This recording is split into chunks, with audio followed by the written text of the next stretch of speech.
সবাই একটু কমেন্ট করে জানিয়ে দাও তো সাউন্ড ক্লিয়ার আছে কিনা। বলো বলো সাউন্ড ক্লিয়ার আছে কিনা। ক্লিয়ার। এই যে লিশান নামে একটা ছেলে আছে, এই প্রত্যেক দিন একটা কমেন্ট করে, ঢুকেই অমনি প্রত্যেকটা দিন। হুম।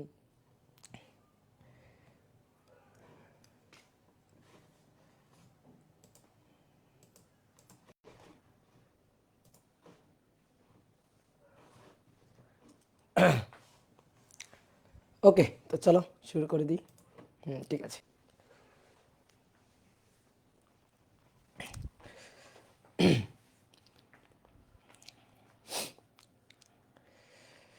এই যে লিশান, হ্যাঁ লিশান লিশান, এই ছেলেটা প্রত্যেকদিন কমেন্ট করে আগুন দাদা, আগুন দাদা, আগুন। আগুন কেন রে ভাই, এই শীতের মধ্যে তুই আগুন পাচ্ছিস কোথায়? ওকে, আসো। তো সবাইকে শুভেচ্ছা জানাচ্ছি নিউটনের বলবিদ্যা অধ্যায়ের 16 নম্বর ক্লাসে। আমরা এর আগে এই অধ্যায়ের 15টা ক্লাস করে ফেলছি। এই অধ্যায়টা আমরা ইন ডিটেলস সব কিছুই পড়তেছি এবং আমরা এই অধ্যায়ের প্রচুর প্রচুর ম্যাথ প্রবলেম সলভ করতেছি। এই অধ্যায়টা ভিক্টরের মতো একটা বড় অধ্যায়। তো আজকে আমরা এই অধ্যায়ের বলতে গেলে কৌণিক গতির মূল যে কোর অংশ, সেই কোর অংশে প্রবেশ করব। আজকে আমাদের পড়ার টপিক হচ্ছে জড়তার ভ্রামক।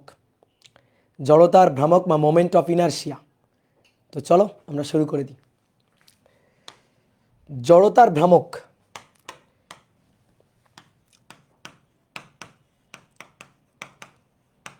রৈখিক গতিতে যে দায়িত্বটা ভরের, কৌণিক গতিতে সেই দায়িত্বটা হচ্ছে জড়তার ভ্রামকের।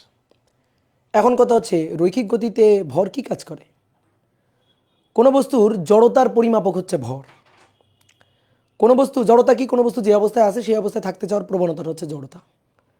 কোনো বস্তু ধরো গতিশীল আছে, গতিশীল অবস্থায় থাকতে চাওয়ার প্রবণতা গতি জড়তা। আর স্থির অবস্থায় আছে, স্থির অবস্থায় থাকতে চাওয়ার প্রবণতা স্থিতি জড়তা।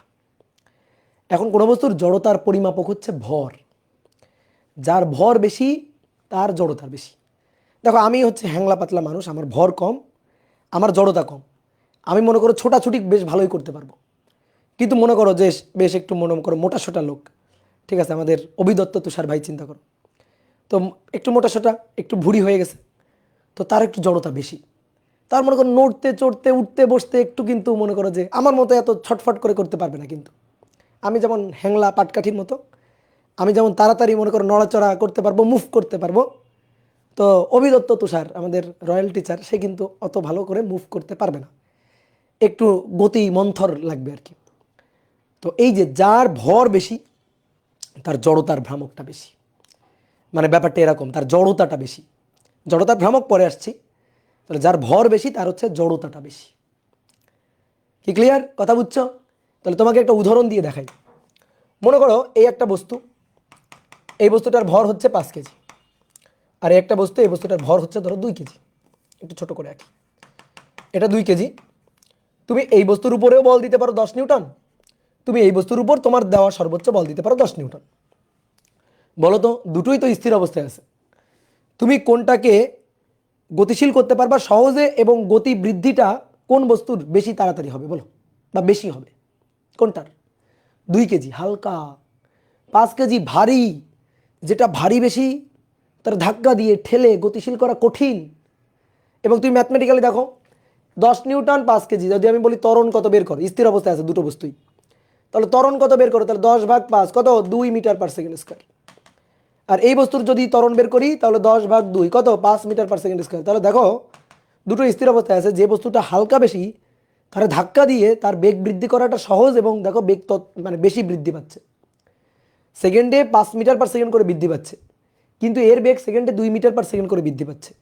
তাহলে এর ত্বরণ হচ্ছে কম, ভারী ত্বরণ কম, গতিশীল করা কঠিন, হালকা এই কারণে গতিশীল করা সহজ, ত্বরণ বেশি হচ্ছে। তাহলে কোনো বস্তুর ভর যত বাড়ছে তাকে অবস্থার, তার জড়তার পরিবর্তন করা আমার ক্ষেত্রে তত কঠিন হচ্ছে। কথা বুঝতে পারছো? তাহলে ভর হচ্ছে রৈখিক গতির ক্ষেত্রে জড়তার পরিমাপক। এমন যদি হইতো, ধরো বস্তুটা গতিশীল, দুইটা বস্তুই গতিশীল, আমি থামাইতে চাই, আমি ধরো দুইটা বস্তুকে থামাইতে চাই, তাহলে থামাইতে গেলে যেটা ভারী সেইটাকে কিন্তু থামাইতে আমার একটু বেশি কষ্ট হবে, আর যেটা হালকা সেটাকে কিন্তু সহজে আমি থামাই দিতে পারবো। কি ক্লিয়ার?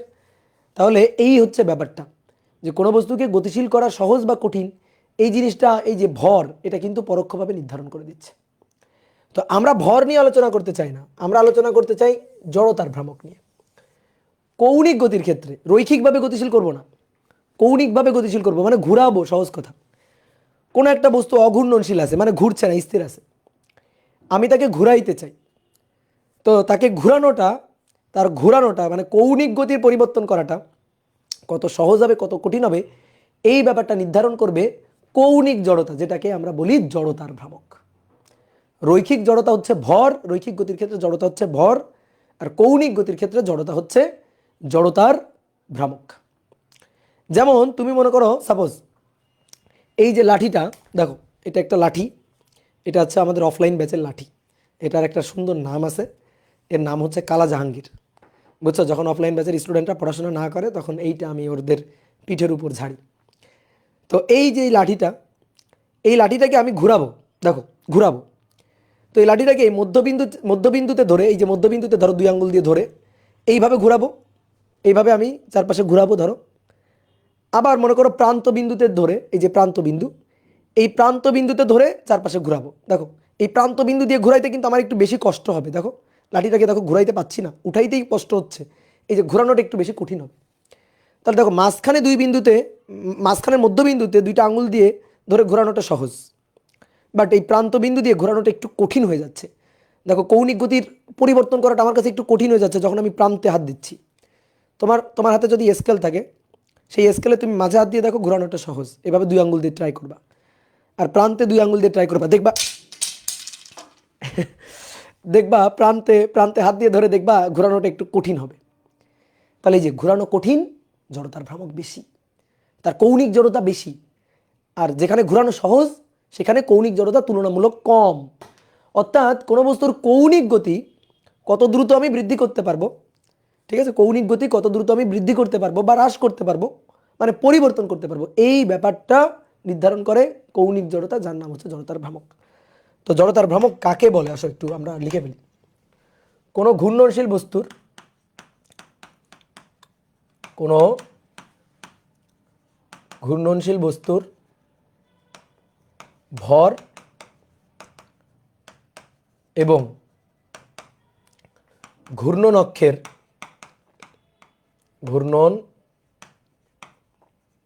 অক্ষের ব্যাসার্ধের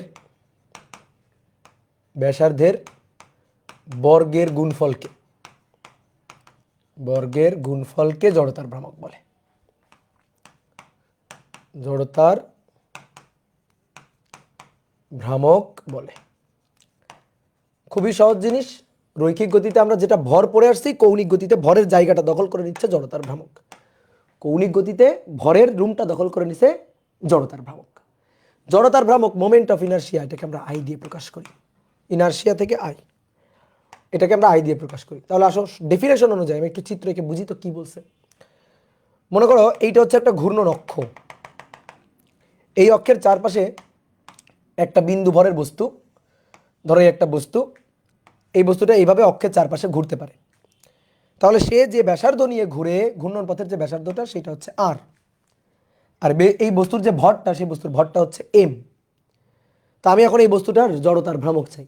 তো ডেফিনেশন অনুযায়ী এই বস্তুর জড়তার ভ্রামক মানে মোমেন্ট অফ ইনার্শিয়া, এইটা হচ্ছে বস্তুর ভর এবং ঘূর্ণন অক্ষের যে ব্যাসার্ধ, দ্যাট ইজ আর, এই আর তার বর্গের গুণফলের সমান। তাহলে জড়তার ভ্রামক হবে ভর এবং ঘূর্ণন অক্ষ থেকে ব্যাসার্ধের যে বর্গ, সেই বর্গের গুণফল। তো এটাই হচ্ছে জড়তার ভ্রামক, that is M R square. Okay, এটাই হচ্ছে জড়তার ভ্রামকের সূত্র।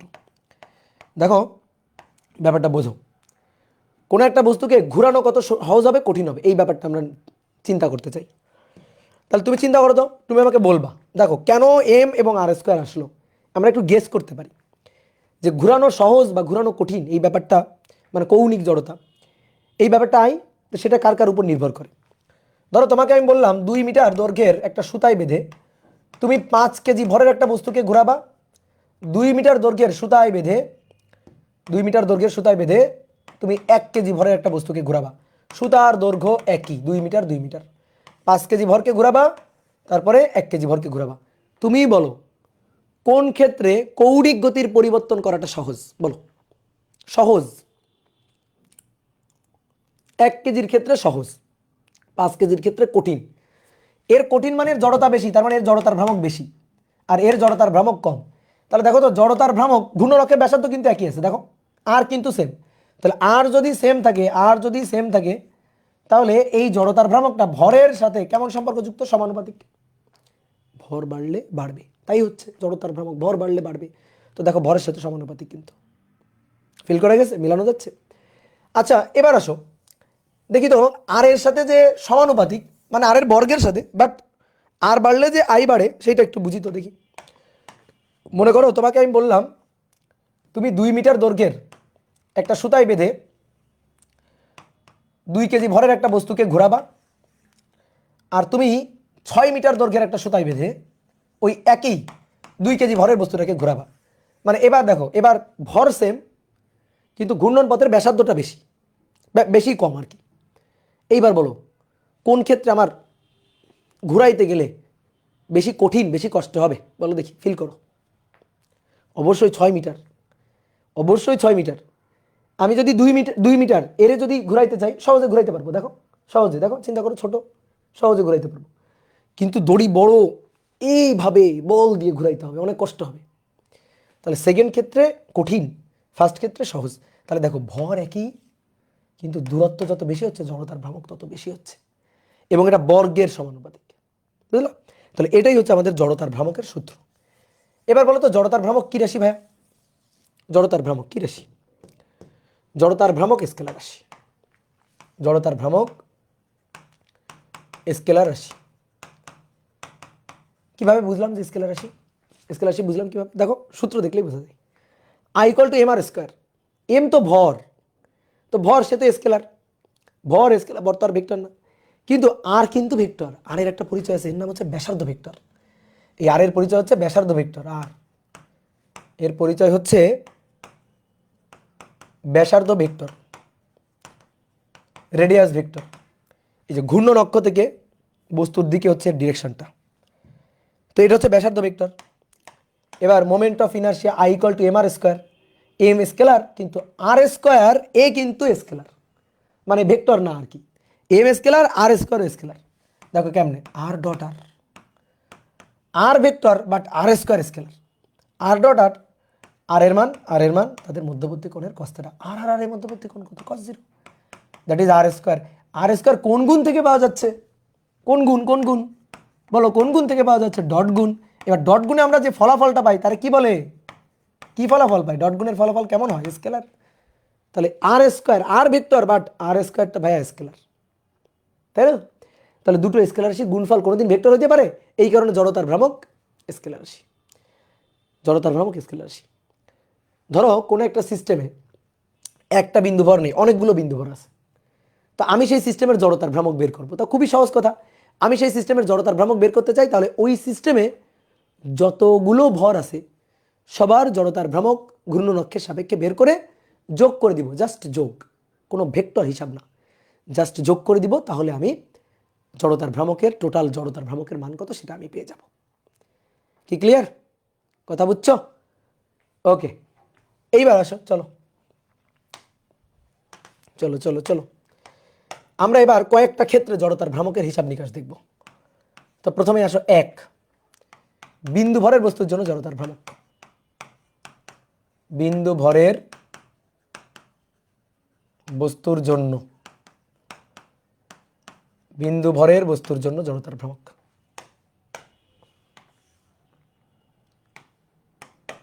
দেখো একটা বিন্দু ভরের বস্তু, তার জন্য জড়তার ভ্রামক একটু আগে আমরা দেখছি।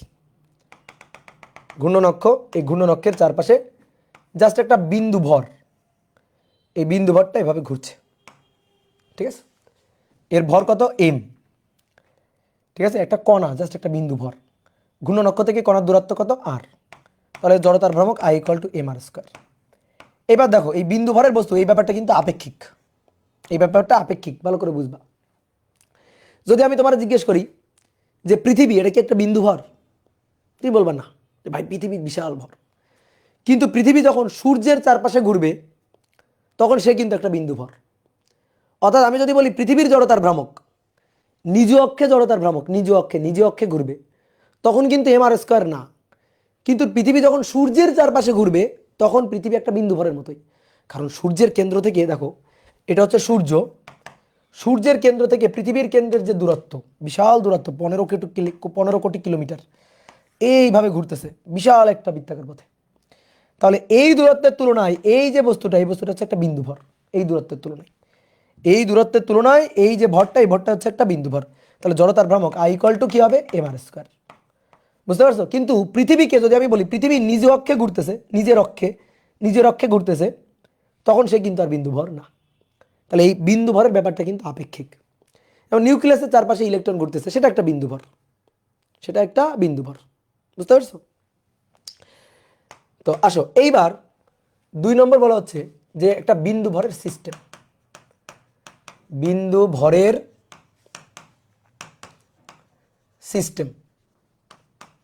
একটা বিন্দু ভর সিস্টেম। এই বিন্দু ভর সিস্টেমের জন্য জড়তার ভ্রামক। এটা আবার কেমন জিনিস? ধরো এটা একটা ঘূর্ণন অক্ষ, ধরো একটা লাঠির কথা চিন্তা করো। এবারে লাঠির সাথে খুবই নগণ্য সরু সরু তার দিয়ে এই একটা ভার লাগানো আছে, তারপরে এই একটা ভার লাগানো আছে, এটা M1, এটা M2, এটা M3। তাহলে M1 এভাবে ঘুরছে, M2 এভাবে ঘুরছে, M2 এভাবে ঘুরছে, M3 এভাবে ঘুরছে।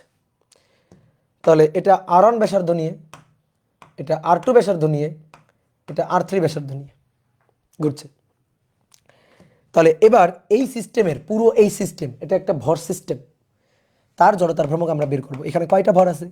1 2 3 4, 3টা ভরের জড়তার ভ্রামকের যোগফল। কেমন যোগফল? লব্ধি। কেমন যোগফল করব? লব্ধি করব না, কারণ ভেক্টর রাশি না তো, স্কেলার রাশি, জাস্ট স্কেলার যোগ করে দিব। তাহলে M1 এর জন্য জড়তার ভ্রামক I1, M2 এর জন্য I2 আর M3 এর জন্য I3। তাহলে ভাইয়া অতএব I equal two M1 R1 square, M2 R2 square, M3 R3 square,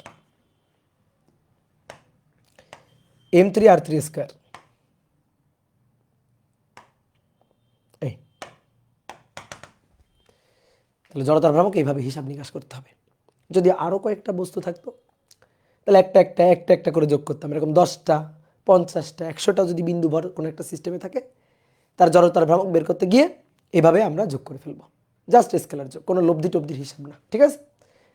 এইবার আসো নিরবিচ্ছিন্ন ভর বিশিষ্ট বস্তুর জন্য জড়তার ভ্রামক। এইটা সবচেয়ে ইম্পর্টেন্ট। নিরবিচ্ছিন্ন ভর বিশিষ্ট বস্তুর জন্য জড়তার ভ্রামক।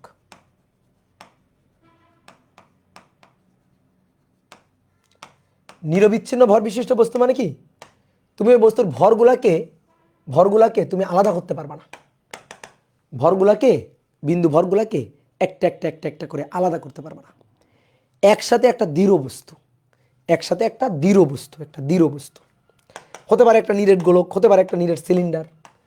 ঠিক আছে? অথবা মনে করো এরকম আঁকাবাঁকা একটা পাথরের খণ্ড, এরকম কিছু একটা।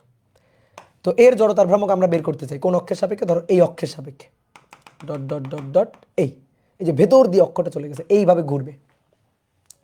তাহলে দেখো এইটারে কিন্তু এইবার একটা কাহিনী হয়ে গেছে। এইটারে কিন্তু তুমি একটা বিন্দু ভর বলতে পারবে না, কারণ এবার এই মাঝখান দিয়ে অক্ষ গেছে এবং এই বস্তুটা অসংখ্য বিন্দু বিন্দু বিন্দু বিন্দু বিন্দু বিন্দু ভরের সমষ্টি।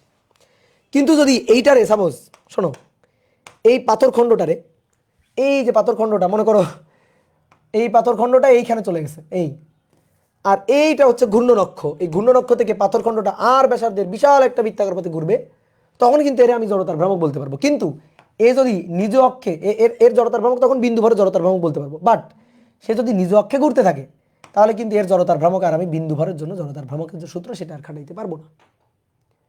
বুঝতে পারছো? সেটা আর খাটাতে পারবো না। ক্লিয়ার? তাহলে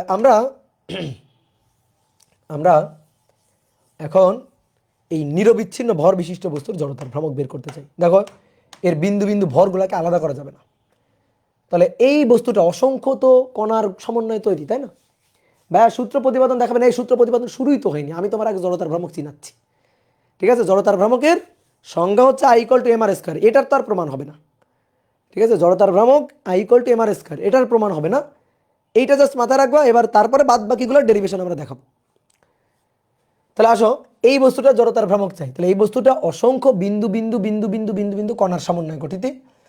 তাহলে আমরা এইটারে এরকম অসংখ্য বিন্দু বিন্দু ভরের সমষ্টি চিন্তা করতে পারি এরকম।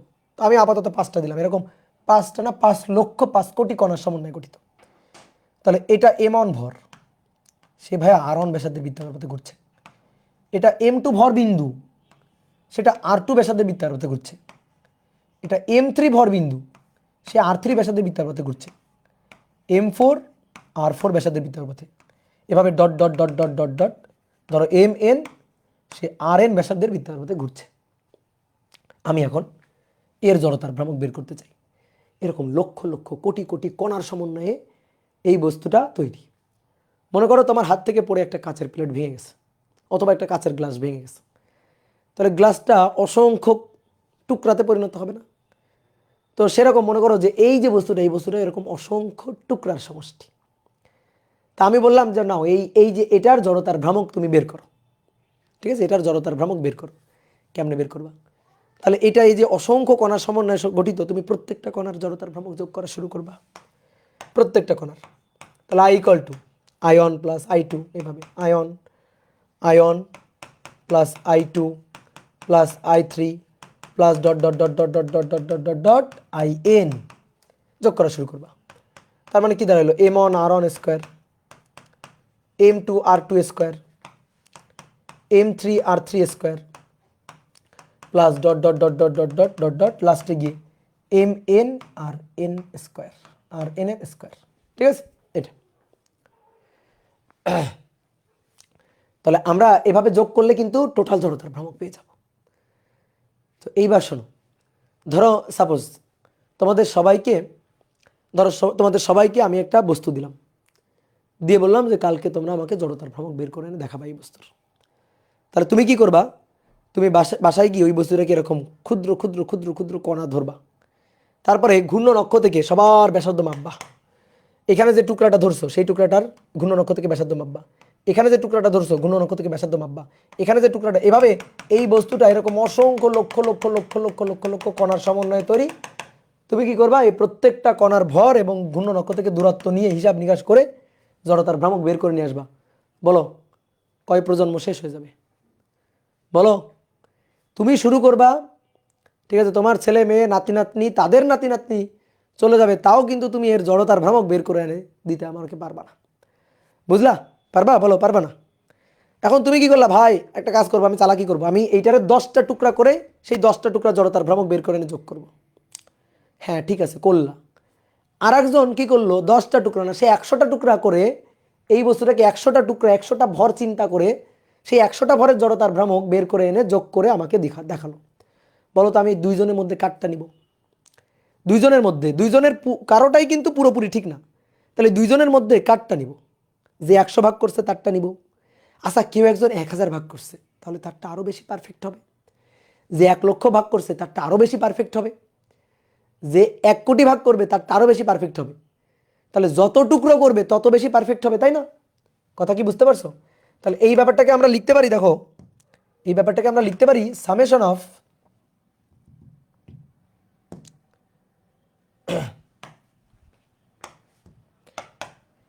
এই ব্যাপারটাকে আমরা লিখতে পারি summation of M R square. ভালো করে বুঝিও, যেখানে এন এর মান 1 থেকে শুরু করে এন এর মান এন পর্যন্ত ছিল, এন এর মান এন, তাহলে এন এর মান যত বেশি হবে, যত বেশি সংখ্যক টুকরো যোগ করা যাবে, তত জড়তার ভ্রামকের এক্সাক্ট মানটা পাওয়া যাবে।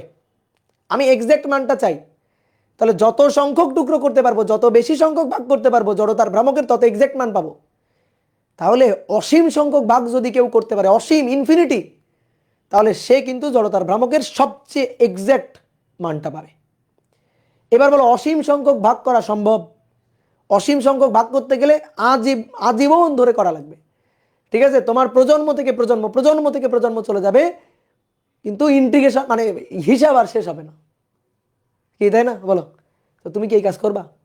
চিন্তা করো তো, ধারার যোগফল বের করা। ধরো আমি তোমাকে যোগ করতে বললাম 2 যোগ 4 যোগ 6 যোগ 8 যোগ 10 যোগ 12 যোগ, এভাবে যোগ করতে বললাম। আমি এখন বললাম যে এরকমভাবে 10,000টা পদ যোগ করো। তুমি যদি ম্যানুয়ালি যোগ করা শুরু করো, 2 যোগ 4 6, তার সাথে যোগ 6 12, তার সাথে যোগ 8, এভাবে যদি যোগ করা শুরু করো, তাহলে 20,000টা সংখ্যা, 20,000টা পদ পরপর যোগ করতে মানে বহুত সময়ের ব্যাপার না? তাহলে এই কাজটা আমরা কি দিয়ে করতে পারি? ধারা দিয়ে করতে পারি না? ধারার যোগফল। তাহলে ধারার যোগফলে দেখো একটা সূত্র খাটায় কত সহজেই ক্যালকুলেশনটা করা যায়। ঠিক তেমনি এরকম কোনো একটা প্রসিডিউর এখানে আমাদের খুঁজে বের করতে হবে, যাতে এই ক্যালকুলেশনটা, এই যোগটা খুব সহজে করা যায় এবং একেবারে পারফেক্ট অ্যাকুরেট মান দিয়ে করা যায়, অ্যাকুরেট মান পাওয়া যায় হিসাবের। তাহলে এম আর স্কোয়ার, তাহলে এন এর মান যত বেশি হবে, এন এর মান যত বেশি হবে তত কিন্তু আমি সঠিক মান পাবো। তো এন এর মান যদি ইনফিনিটি হয় তাহলে সবচেয়ে সঠিক মান পাবো। এন এর মান যদি ইনফিনিটি হয় সবচেয়ে সঠিক মান পাবো। তাহলে summation of N equal to 1 থেকে শুরু করে ইনফিনিটি। এবার দেখো তো, যখন আমি এইটারে অসীম সংখ্যক ভাগে ভাগ করব, অসীম সংখ্যক, তখন প্রত্যেকটা টুকরা, চিন্তা করো তোমার তোমার যে ওই যে বলছিলাম কাচের একটা গ্লাস, এটা ভেঙে টুকরা টুকরা টুকরা টুকরা হয়ে গেছে। তো তুমি সেইখান থেকে মনে করো অসীম সংখ্যক টুকরা হয়ে গেছে, যত বেশি টুকরা করবা টুকরাগুলোর ভর কিন্তু তত ক্ষুদ্র হবে। অসীম সংখ্যক টুকরা করলে, ধরো অসীম সংখ্যক টুকরা করছো, সেখান থেকে একটা টুকরা উঠাও তো, উঠাও উঠাও, উঠাই আঙুলের মাথায় নাও। দেখতে পাচ্ছ আঙুলের মাথায়, দেখতে পাচ্ছ এত ছোট এত ছোট এত ছোট, এত ভর কম, তাহলে তার ভর অতি কম। তাহলে এইটা, এই ভরটাকে আমরা বললাম, বিভাজিত ভর অংশগুলোকে আমরা বললাম ডিএম। সেই ডিএম টেন্স টু 0, বুঝলাম? হ্যাঁ, গুড, ভেরি গুড। তাহলে এইবার এই জিনিসটার একটা সুন্দর অর্থ আছে। তুমি যখন কোনো জিনিস যোগ করবা, যে জিনিসটা যোগ করবা তার সংখ্যা যদি অসীম হয়, সংখ্যা অসীম, এবং যা যোগ করতেছো সেগুলো যদি ক্ষুদ্র ক্ষুদ্র ক্ষুদ্র ক্ষুদ্র ক্ষুদ্র ক্ষুদ্র জিনিস হয়, যেমন যে এখানে টেন্স টু 0, তাহলে এই এই যোগের এই প্রসিডিউরটাকে আমরা এত কিছু আর না লিখে জাস্ট একটা সিম্বল দিয়ে রিপ্লেস করে দিতে পারি, এরকম একটা সিম্বল। আর তোমরা সবাই চিনে গেছো এই সিম্বলটা কি? এই সিম্বলটা হচ্ছে যোগজীকরণ সিম্বল। যোগজীকরণ, যোগজীকরণ মানে যোগ করা। তাহলে এম আর স্কোয়ার, তাহলে ডেল এম টেন্স টু 0 হলে, এই যেটা ডেল এম আর কি, ডেল এম টেন্স টু 0 হলে তখন এটাকে আমরা লিখবো হচ্ছে ডিএম, ডিএম, ঠিক আছে? এটাকে লিখবো আমরা ডিএম। আর এই আর স্কোয়ারটাকে আমরা লিখলাম ধরো এক্স স্কোয়ার। আর স্কোয়ারে লিখতে পারো, কোনো সমস্যা নেই, আর স্কোয়ারে লিখো। তাহলে এইটা হচ্ছে আমাদের এই ক্ষেত্রে জড়তার ভ্রামকের সূত্র, কিন্তু আমরা এই আরটাকে পরবর্তীতে এক্স দিয়ে লিখবো। কেন লিখবো? কারণ এরপরে ধরো চাকতি গোলক হিসাব করবো, তো তো সেখানে ব্যাসার্ধ আর, আবার সূত্রে যদি একটা আর থাকে দুটো আর মারামারি লাগাবে। এই কারণে চাকতির ব্যাসার্ধ, রিংয়ের ব্যাসার্ধ, গোলকের ব্যাসার্ধ আর আরই থাকবে, যেন ওই আরের সাথে এই আর মারামারি না করে। এই কারণে এই আরকে আর দিয়ে না লিখে আমরা এক্স দিয়ে লিখবো, যে ঘূর্ণন অক্ষ থেকে দূরত্ব এক্স স্কোয়ার আর খুবই ক্ষুদ্র একটা ভর ডিএম, এটাকে ইন্টিগ্রেশন করে আমরা টোটাল জড়তার ভ্রামক বের করবো। একটা লিমিটের মধ্যে ইন্টিগ্রেশন করে ফেলবো, ইন্টিগ্রেশন করে আমরা জড়তার ভ্রামক বের করে ফেলবো। ইন্টিগ্রেশন করা মানে যোগ করা, ইন্টিগ্রেশন করা মানে যোগ করা, সহজ কথা। তাহলে চলো এবার প্রসিডিউরটা যেটা শিখলাম অ্যাপ্লাই করি, দেখি আমরা এইভাবে কোনো বস্তুর জড়তার ভ্রামক বের করতে পারি কিনা। ওকে ভাইয়া, আর কি সব করার জন্য সেম হবে? দেখি কি হয়, দেখো দেখি কি হয়। এবার আমরা দেখবো তো হিসাব, লিখে ফেলো। একটা সরু সুষম দণ্ডের, একটা সরু সুষম দণ্ডের মধ্যবিন্দুগামী দৈর্ঘ্যের সাথে লম্বভাবে গমনকারী অক্ষের সাপেক্ষে জড়তার ভ্রামক। দৈর্ঘ্যের সাথে লম্বভাবে গমনকারী অক্ষের সাপেক্ষে জড়তার ভ্রামক। গমনকারী অক্ষের সাপেক্ষে জড়তার ভ্রামক।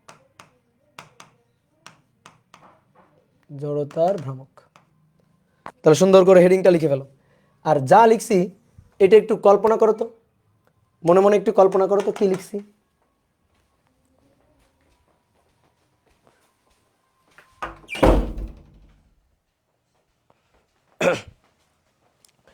মনে মনে একটু কল্পনা করো কি কি লিখছি। দেখো, একটা সরু সুষম দণ্ড, এরকম একটা সরু সুষম দণ্ড, সরু মানে ব্যাস অতি নগণ্য, বুঝলা? আর সুষম কেন? সুষম হচ্ছে তুমি যদি এরকম ভাবো, এরকম আঁকা বাঁকা একটা দণ্ড ভাবো, তাহলে তো সমস্যা। এই কারণে সুষম, অর্থাৎ প্রতিটা জায়গায় ভরের ঘনত্ব আর কি, ভর ঘনত্ব সমান, ঠিক আছে, ঘনত্ব সমান, সুষম, সব জায়গায় ব্যাস একই রকম, ব্যাস একই রকম, কোথাও মোটা কোথাও চিকন, এরকম না। তো এবার এইটা হচ্ছে দৈর্ঘ্য, এটা হচ্ছে দৈর্ঘ্য, দৈর্ঘ্যের সাথে লম্বভাবে গমনকারী অক্ষ, এই অক্ষের চারপাশে এভাবে ঘুরতে থাকবে, ঠিক আছে, এই অক্ষের চারপাশে এভাবে ঘুরতে থাকবে। তা আমরা এর জড়তার ভ্রামক চাই, যেখানে লাঠিটার কথা বলছি, যে লাঠিটার মোট ভর এটা হচ্ছে এম, এবং লাঠিটার মোট যে দৈর্ঘ্য এটা হচ্ছে ছোট হাতের এল। এবার শোনো, এই যে ঘূর্ণন অক্ষটা, এই ঘূর্ণন অক্ষ থেকে দেখো তো, প্রত্যেকটা এই লাঠিটার প্রত্যেকটা সরু সুষম দণ্ডের প্রত্যেকটা বিন্দুর দূরত্ব কি সমান আছে? দেখো ভাই, কখন ইন্টিগ্রেশন করবা আর কখন ইন্টিগ্রেশন করবা না, তার এক লাইনের উত্তর হচ্ছে, ঘূর্ণন অক্ষ থেকে যদি দেখো ওই বস্তুটার যে যার জড়তার ভ্রামক বের করতে হবে, তার যদি প্রত্যেকটা বিন্দুর দূরত্ব সেম থাকে, তাহলে কোনো ইন্টিগ্রেশন করার দরকার নেই, ডাইরেক্ট সূত্র এম আর স্কোয়ার।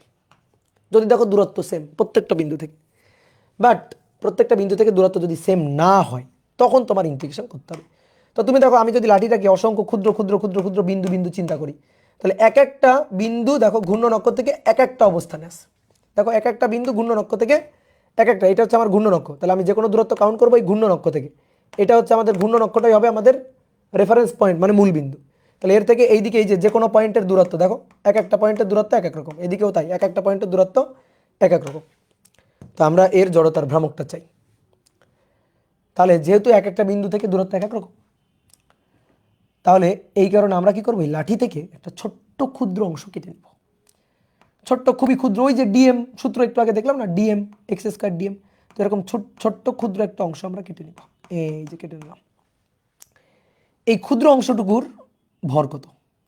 এই ক্ষুদ্র অংশটুকুর ভর তার পুরো ভর এম না, তাহলে এই ক্ষুদ্র অংশটুকুর ভর হচ্ছে খুবই ক্ষুদ্র ভর, দ্যাট ইজ ডিএম, খুবই ক্ষুদ্র, টেন্স টু জিরো। এখানে এর যে দৈর্ঘ্যটুকু, এর যে দৈর্ঘ্যটুকু, এইটুকু যে দৈর্ঘ্য, এই যে এইটুকু দৈর্ঘ্য, এই দৈর্ঘ্যটুকু হচ্ছে ডিএক্স, দৈর্ঘ্যটুকু ডিএক্স, পুরো দৈর্ঘ্য কত এল, তার থেকে ডিএক্স দৈর্ঘ্য, ডিএক্স দৈর্ঘ্যের একটা ক্ষুদ্র অংশ আমরা কেটে নিছি। আর ঘূর্ণন অক্ষ থেকে ওই ক্ষুদ্র অংশের দূরত্ব কত? তো ঘূর্ণন অক্ষ এইটা, এখান থেকে এই ক্ষুদ্র অংশের দূরত্ব এইটা হচ্ছে এক্স, এক্স দূরে ডিএক্স পুরুত্বের, এক্স দূরে ডিএক্স পুরুত্বের বা ডিএক্স দৈর্ঘ্যের একটা ক্ষুদ্র অংশ কেটে নিছি, যার ভর ডিএম। এইবার তুমি চিন্তা করো, পুরো লাঠির কথা বাদ দাও, পুরো লাঠিটার কথা বাদ দাও তো ভাই, পুরো লাঠির কথা বাদ দিয়ে তুমি শুধু এই ক্ষুদ্র অংশটুকুর কথা চিন্তা করো তো, বলো এই যে ক্ষুদ্র অংশটুকু, এই ক্ষুদ্র অংশটুকু এইটাকে কি তোমার বিন্দু একটা ভর বলে মনে হয়? দেখো এই যে ক্ষুদ্র অংশটুকু, এই ক্ষুদ্র একটা অংশটুকু, এটাকে কি বিন্দু ভর বলে মনে হয় কিনা? দেখো এই যে এতটুকু, ঘূর্ণন অক্ষ থেকে দূরত্ব হচ্ছে এক্স, আর এই ভর কত ডিএম, তাহলে এটা একটা বিন্দু ভর না? পুরো লাঠির কথা ভাবতে হবে না, এটা তো বিন্দু ভর, এটা তো একমত তুমি। আমি বললাম না এর জড়তার ভ্রামক কত, এটা যদি এইভাবে চারপাশে ঘুরতে থাকে, এক্স ব্যাসার্ধ নিয়ে যদি চারপাশে এভাবে ঘুরে, তো এর জড়তার ভ্রামকটা কত? তো এর তো জড়তার ভ্রামক খুব ইজি, এর জড়তার ভ্রামক হচ্ছে এক্স স্কোয়ার ডিএম। তো এটা তো পুরো লাঠির জড়তার ভ্রামক না, লাঠির একটা ক্ষুদ্র অংশের জড়তার ভ্রামক এটা। তো লাঠির ক্ষুদ্র অংশের জড়তার ভ্রামক হচ্ছে খুবই ক্ষুদ্র জড়তার ভ্রামক ডিআই। আমার লাগবে টোটাল আই, আমি টোটাল জড়তার ভ্রামক চাই। তাহলে টোটাল জড়তার ভ্রামক পাওয়ার জন্য কি করতে হবে, এটাকে ইন্টিগ্রেট করতে হবে, ডিআইকে ইন্টিগ্রেট করতে হবে। তাহলে অর্থাৎ আই ইকুয়াল টু, এই যে দেখো আমার কাঙ্ক্ষিত সূত্র ছিল এইটা, এক্স স্কোয়ার ডিএম। তাহলে আমি কি করব, ক্ষুদ্র একটা অংশ কেটে নিব, তার জড়তার ভ্রামক তো আমরা জানি এক্স স্কোয়ার ডিএম, সেটা বের করব, বের করে আমি পুরো লিমিটের মধ্যে ইন্টিগ্রেশন করলে পুরো লাঠিটার জড়তার ভ্রামক পাবো। এইবার দেখো এরকম ছোট্ট ছোট্ট ছোট্ট ছোট্ট ক্ষুদ্র ক্ষুদ্র ক্ষুদ্র ক্ষুদ্র ভর অংশ নিয়েই এই লাঠিটা তৈরি। তুমি দেখো এরকম ক্ষুদ্র ক্ষুদ্র, এরকম ক্ষুদ্র ক্ষুদ্র ছোট ছোট ছোট ছোট এরকম ভর অংশ, এই ভর অংশ নিয়েই হচ্ছে এরকম লাঠিটা তৈরি। দেখো এই যে পুরোটা এখান থেকে শুরু করে এরকম ক্ষুদ্র ক্ষুদ্র ক্ষুদ্র ক্ষুদ্র ভর অংশ নিয়ে কিন্তু লাঠিটা তৈরি। তাহলে আমরা একটা লিমিট খুঁজি, যে লিমিটের মধ্যে ইন্টিগ্রেশন করব, যে লিমিটের মধ্যে পুরো লাঠির ভর চলে আসে। বলো একটা লিমিট, যে লিমিটের মধ্যে পুরো লাঠির ভরটা চলে আসে। দেখো এইটা আমার মূল বিন্দু, কিন্তু এখান থেকে কাউন্ট, এইখান থেকে এই পর্যন্ত দেখো একেবারে এই যে এখানে যদি একটা কণা থাকে, এখানে যদি একটা ক্ষুদ্র অংশ থাকে, তাহলে তার দূরত্বটা L/2 কিন্তু। তাহলে এটা তো ভাই আমাদের x0, তাহলে এটা হচ্ছে x=l/2, আর এই দিকে যেটা থাকবে সেটা হচ্ছে x=l/2। তাহলে লিমিট পেয়ে গেছে। আমি যদি বলি লাঠির পুরো দৈর্ঘ্যটা আমি কতটুকু লেন্থের মধ্যে পাবো, কতটুকু লেন্থের মধ্যে পুরো লাঠির দৈর্ঘ্যটা পাবো, তাহলে তুমি বলবা এই যে এখান থেকে ওই পাশের দূরত্ব l/2, এখান থেকে এই পাশের দূরত্ব l/2, তাহলে ভাইয়া l/2 থেকে l/2 এই দূরত্বের মধ্যে আমরা পাবো। কিন্তু ভুল হয়ে গেল, l/2 থেকে l/2 হয় না, ঠিক আছে? রাজশাহী থেকে রাজশাহী হয় না, রাজশাহী থেকে ঢাকা হয়। তো ব্যাপারটা হয়ে গেছে, তুমি বলছো l/2 থেকে l/2, দেখো এই l/2 আর এই l/2 কিন্তু একই স্থানাঙ্ক না। ইয়েস, একই স্থানাঙ্ক না। এটা যদি মূল বিন্দু হয়, l/2 থেকে l/2 হলে তো কিছুই হলো না, তাই না? l/2 থেকে l/2 তো কিছুই হলো না। তাহলে বুঝাইতে হবে যে লাঠি আছে -l/2 থেকে +l/2 এই দৈর্ঘ্যের মধ্যে, মাইনাস প্লাস স্থানাঙ্ক, এটা মূল বিন্দু 0। তাহলে এখান থেকে এই পজিটিভ দিক আর এখান থেকে এই পাশে নেগেটিভ দিক। তাহলে দেখো পুরো এই পুরো লাঠিটাকে যদি এরকম ক্ষুদ্র ক্ষুদ্র ক্ষুদ্র ক্ষুদ্র বিন্দু বিন্দু ভরে কাটা হয়, তাহলে একেবারে শেষ প্রান্তের যে ভরটা, লোয়ার পয়েন্টের যে ভরটা, সেটা আছে -l/2 দূরে, আর একেবারে শুরুর প্রান্ত বা আপার পয়েন্ট সেটা আছে +l/2 তে, -l/2 থেকে +l/2। তাহলে আমরা এখন জড়তার ভ্রামক চাই, I ইন্টিগ্রেশন x² dm বসালাম, লিমিট -l/2 থেকে +l/2। এবার পড়ছি মারাত্মক মুসিবতে, মারাত্মক মুসিবতে পড়ে গেছে। এবার কি মুসিবত, কি সমস্যা? সমস্যা হচ্ছে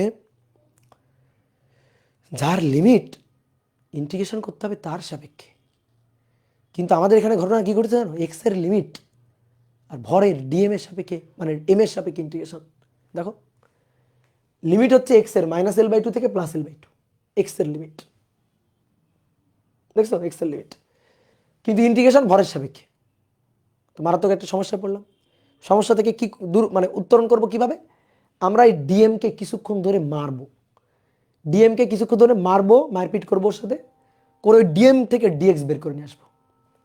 আর এই মারপিট করতে কই যাব? ছোট ক্লাসে যাব, ছোট ক্লাসে ঐকিক নিয়ম, ঐকিক নিয়মের ক্লাসে চলে যাব। আসো, পুরো লাঠির দৈর্ঘ্য বলো l, পুরো লাঠির ভর বলো m, তাহলে l দৈর্ঘ্যের ভর, l দৈর্ঘ্যের ভর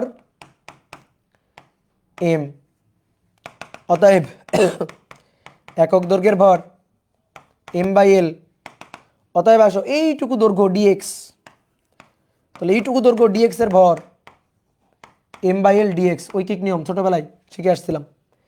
এবার আসো ভালো করে তাকাও, নিজেরা জিজ্ঞেস করো, এই এই যে এইটুকু dx পুরুত্বের, dx দৈর্ঘ্যের এটুকুর ভরের নাম কি ছিল? নাম কি ধরছিলাম? dm। আর এটুকুর ভর ঐকিক নিয়মে বের করছি, তাহলে ডেফিনেশন অনুযায়ী এটাই তো আমার dm, তাই কিনা? এটাই তো আমার dm, এটুকুর ভরকে নাম দিয়েছিলাম dm, তো ডেফিনেশন অনুযায়ী এটাই তো আমার dm, l দৈর্ঘ্যের ভর m, একক দৈর্ঘ্যের ভর m/l, অতএব dx দৈর্ঘ্যের ভর কত? m/l dx। এইবার সুন্দর করে নিয়ে বসাই দাও ওখানে, দেখো dm কে মার দিছি, সে dx এ পরিণত হয়ে গেছে। তাহলে ইন্টিগ্রেশন x² dm, dm মানে হচ্ছে m/l dx, লিমিট -l/2 থেকে +l/2, -l/2 থেকে +l/2। তাহলে এবার যারা যারা ধ্রুবক তাদের তাদের সসম্মানে বাইরে নিয়ে আসো, m সাহেবকে বাইরে নিয়ে আসো, l কে বাইরে নিয়ে আসো, x² dx, x² dx, এটা কিন্তু ডিফারেন্সিয়েশন, ইন্টিগ্রেশন, পাওয়ার বাড়বে সেই পাওয়ার দিয়ে ভাগ হবে, নিচে লোয়ার লিমিট -l/2 অ্যান্ড উপরে আপার লিমিট +l/2। তাহলে m/3l, আসো বসাই, x এর মানে একবার l/2 বসাবো, এবার খালি হিসাব, আরেকবার -l/2, এটা সূত্রের মাইনাস আর এটা লিমিটের মাইনাস, -l/2 তার কিউব। এবার আসো m/3l, l3/8, আর এখানে -l3/8, মাইনাসে মাইনাসে প্লাস, তাহলে l3/8, l3/8, তাই 2l3/8, বুঝলাম? এটা l3/8, এটাও l3/8, কিন্তু এটা মাইনাস আছে, আর কিউবকে মাইনাস করলে মাইনাস থাকে, সেই মাইনাস আর এই মাইনাস প্লাস, তাহলে 2l3/8। তাহলে 2 আর 8 কাটাকাটি, তাহলে নিচে থাকলো 4, তাহলে 1/12 ml², 1/12 ml²। এই হচ্ছে আমাদের জড়তার ভ্রামক, I = 1/12 ml²। বুঝতে পেরেছ? বুঝতে পেরেছ? বলো। ইন্টিগ্রেশন করে জড়তার ভ্রামক বের করে ফেললাম। তাহলে লাঠিটার জড়তার ভ্রামক, লাঠির দৈর্ঘ্য হচ্ছে এল আর ভর হচ্ছে এম, তাহলে জড়তার ভ্রামক 1/12 ml²। এই হচ্ছে হিসাব নিকাশ। কত সহজ জিনিস না বলো? খুবই খুবই খুবই খুবই সহজ জিনিস। ইয়েস। দেন চলো এবার আমরা সরু সুষম লাঠির আবার জড়তার ভ্রামক বের করবো, কিন্তু এটা তোমাদের দায়িত্ব। তোমরা জড়তার ভ্রামক নিজেরা ইন্টিগ্রেশন করে হিসাব নিকাশ করে বের করবা। তাহলে এবার আমরা আবারও সরু সুষম দণ্ডের জড়তার ভ্রামক বের করব। তাহলে 2 নম্বর দিয়ে লিখো, সরু সুষম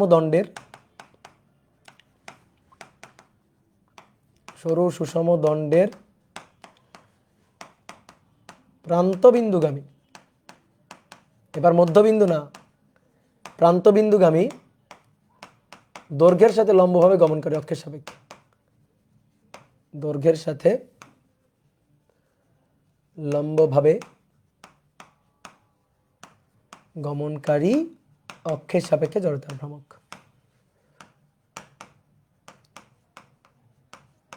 অক্ষের সাপেক্ষে জড়তার ভ্রামক। ওকে,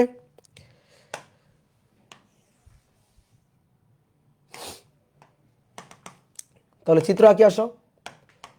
সরু সুষম লাঠি, এই যে অক্ষ কোথায়?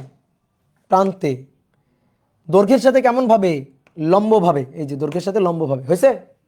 বলো এটা কি দৈর্ঘ্যের সাথে লম্বভাবে হয়েছে? হয়নি, তাহলে ভুল আঁকছি। তাহলে এইবার দেখো, দৈর্ঘ্যের সাথে লম্বভাবে গমনকারী অক্ষের সাপেক্ষে জড়তার ভ্রামক। তাহলে এবারও তাই, এই যে লাঠিটা, এই লাঠিটার এক একটা ভর বিন্দু এই ঘূর্ণন অক্ষ থেকে এক একটা দূরত্ব অবস্থিত। তাহলে কি করতে হবে বলো? লাঠির মোট ভর এম আর মোট দৈর্ঘ্য ছোট হাতের এল। তাহলে আমরা এখান থেকে একটা ক্ষুদ্র অংশ আবার কেটে নিব। এই যে ক্ষুদ্র একটা অংশ কেটে নিলাম, যার দৈর্ঘ্য কত? dx আর ভর কত? dm। আর এখান থেকে ওই বিন্দুর দূরত্ব কত? x। ওই বিন্দুর দূরত্ব কত? x। তাহলে dm ভরের এই ক্ষুদ্র dx দৈর্ঘ্যের এই অংশের জড়তার ভ্রামক, এই অংশের জড়তার ভ্রামক di, জড়তার ভ্রামক খুবই ক্ষুদ্র জড়তার ভ্রামক di, that is x² dm। ঠিক আছে? তাহলে আমরা এখন টোটাল জড়তার ভ্রামক চাই। তাহলে i = integration x² dm। Limit লাগবে, এমন লিমিট যার মধ্যে আমি পুরো লাঠিটাকে পাবো, যার মধ্যে পুরো লাঠিটাকে পাবো।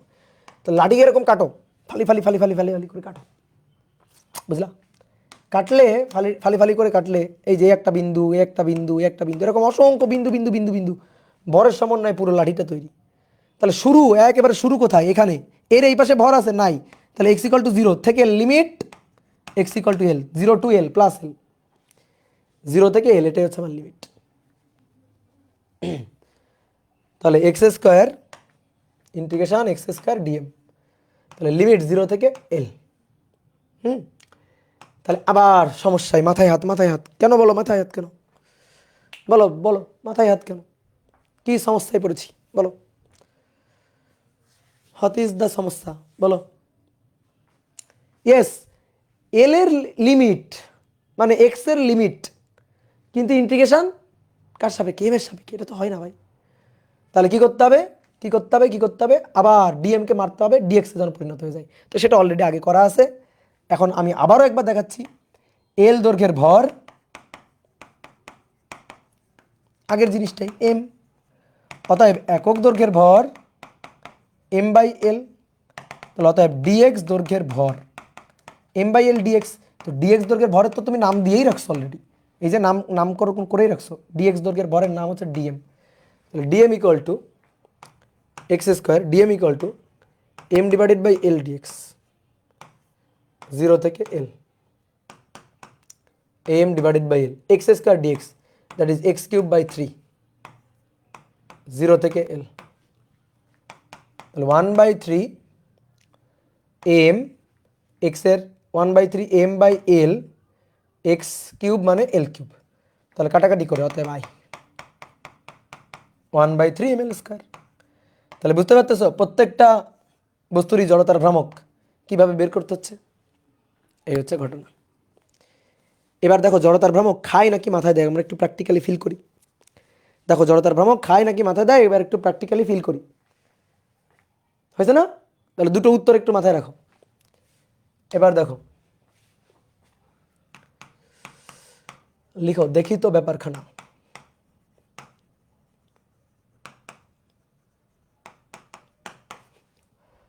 মনে করো একটা সরু সুষম লাঠি, এই যে লাঠি, ধরো আমার লাঠিটা, আমার যে ব্যাটটা আছে সেই ব্যাটটা, এটা মধ্যবিন্দু দিয়ে ঘোরাবো। তাহলে মধ্যবিন্দু দিয়ে ঘোরাইতে গেলে জড়তার ভ্রামক I = 1/12 ml²। আর প্রান্তবিন্দু দিয়ে যদি ঘোরাইতে যাই তাহলে জড়তার ভ্রামক 1/3 ml²। ওকে, বলো তো কোনটা বেশি, 12/1 বেশি না 3/1 বেশি? বলো বেশি কোনটা, বড় কোনটা, বেশি কোনটা? এইটা বেশি। ভাই 1/12 কেমনে বড় হয়? 1/12 কেমনে বড় হয়? হ্যাঁ, 12/1 ছোট, 3/1 বড়। তাহলে 1/3 বড় আর 1/12 ছোট, তাহলে এটা বেশি এটা কম। এইটা যদি বেশি হয় তাহলে জড়তা বেশি না? বলো, কৌণিক জড়তা বেশি। আর এইটা যদি কম হয় তাহলে এর তুলনায় কৌণিক জড়তাটা কম, কৌণিক জড়তা কম। তাহলে এই বিন্দু দিয়ে যখন আমি ঘোরাবো, ঘুরাইতে গেলে কঠিন হবে, ঘোরানোটা কঠিন হবে, জড়তা বেশি না, ঘোরানো মানে কৌণিক গতির পরিবর্তন করাটা কঠিন হবে, কৌণিক গতির তেমন বেশি পরিবর্তন করতে পারবো না। কিন্তু এখান থেকে যদি ঘুরাইতে চাই সহজে ঘুরাইতে পারবো, জড়তা কম যে, তাহলে ঘোরানোটা সহজ হবে, কৌণিক গতির পরিবর্তন করাটা সহজ হবে, সুবিধা হবে, ঘোরানোটা সহজ হবে। এই কথাটা কি বুঝতে পারছো কিনা? এইটুকু তো বুঝতে পারছো নাকি? তাহলে এবার আসো, দেখো এই যে কালা জাহাঙ্গীর, দেখো এই যে আমি তোমাকে বললাম নাও, তুমি চাইলে স্কেল নিতে পারো, তোমার টেবিলের স্কেল নিতে পারো। এই যে 2 হাত দিয়ে ধরে ঘুরাবো, কোথায় ধরছি? মধ্যবিন্দুতে ধরছি। দেখো 2 হাত দিয়ে মানে 2 আঙ্গুল দিয়ে মধ্যবিন্দুতে ধরছি, মধ্যবিন্দুতে ধরে এভাবে ঘুরাবো। এই দেখো, দেখো কত ইজিলি ঘুরাইতে পারতেছি। আমি কিন্তু 2 আঙ্গুল দিয়ে ঘুরাচ্ছি, পুরো হাত দিয়ে ধরি নাই, জাস্ট 2 আঙ্গুল। তুমিও তাই করবা, 2 আঙ্গুল দিয়ে মধ্যবিন্দুতে ধরে ঘুরাচ্ছি, মোটামুটি সহজেই ঘুরাইতে পারতেছি। দেখো এই যে, এইবার সেম কাজটা প্রান্ত বিন্দু দিয়ে ঘরে করতে চাই, সেম কাজটা প্রান্ত বিন্দু দিয়ে ধরে করতে চাই। দেখো অবস্থা,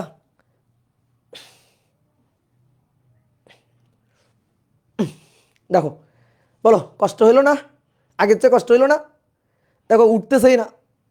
এই এই ঘোরানোটা তুলনামূলক কি হচ্ছে, কঠিন হচ্ছে কিনা? তাহলে এইখানে এইখানে ধরে ঘোরানোর সহজ, কিন্তু এই প্রান্ত ধরে ঘোরানোটা দেখো অনেক কঠিন, অনেক কঠিন, বুঝলা? অনেক কঠিন প্রান্ত ধরে ঘোরানোটা। তাহলে ঘোরানো সহজ, ঘোরানো কঠিন হচ্ছে। জড়তা বেশি, জড়তা বেশি, জড়তা কম হচ্ছে। এই দেখো জড়তা কম হচ্ছে, ঘোরানো সহজ হচ্ছে, জড়তা বেশি, ঘোরানো কঠিন হচ্ছে। তাহলে দেখো একই বস্তুর জড়তার ভ্রামক দুইটা ভিন্ন ভিন্ন অক্ষের সাপেক্ষে ভিন্ন ভিন্ন রকম। হচ্ছে কিনা বলো, হচ্ছে কিনা বলো? এইবার তোমার কাছে আমি একটা প্রশ্ন করতে চাই।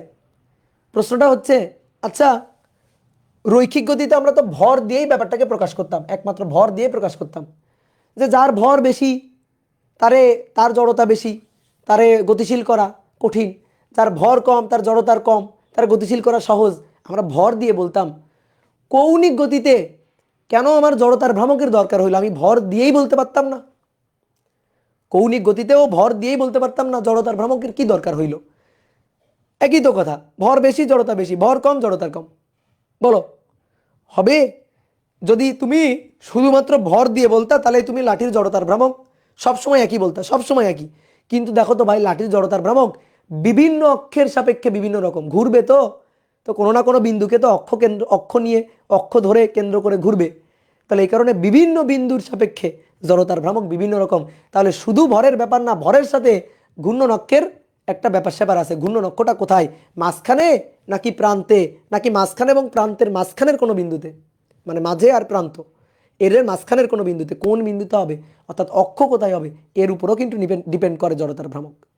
ঠিক আছে? তাহলে কৌণিক জড়তাটা অর্থাৎ জড়তার ভ্রামক শুধু ভরের উপর নয়, অক্ষের উপরও নির্ভর করে।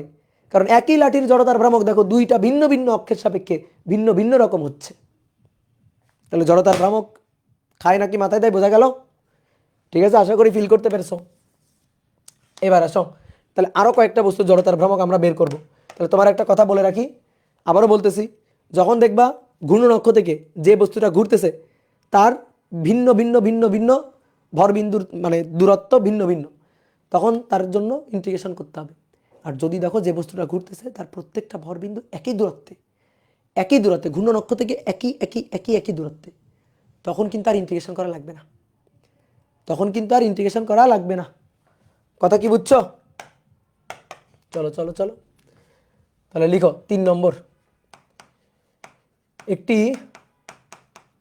পাতলা নগণ্য পুরুত্বের, পাতলা পাতলা পুরুত্বের বা নগণ্য পুরুত্বের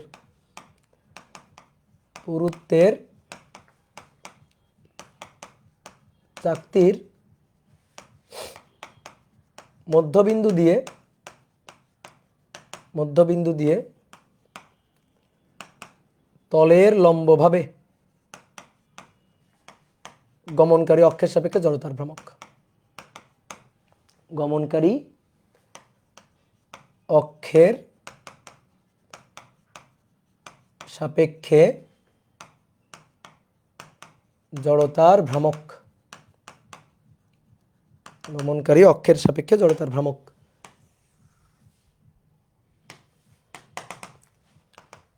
তাহলে এবার হচ্ছে চাকতি,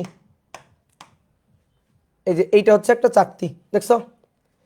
চাকতি কিন্তু নিরেট ভর আছে আর কি, এরকম মাঝখানে ফাঁকা না কিন্তু।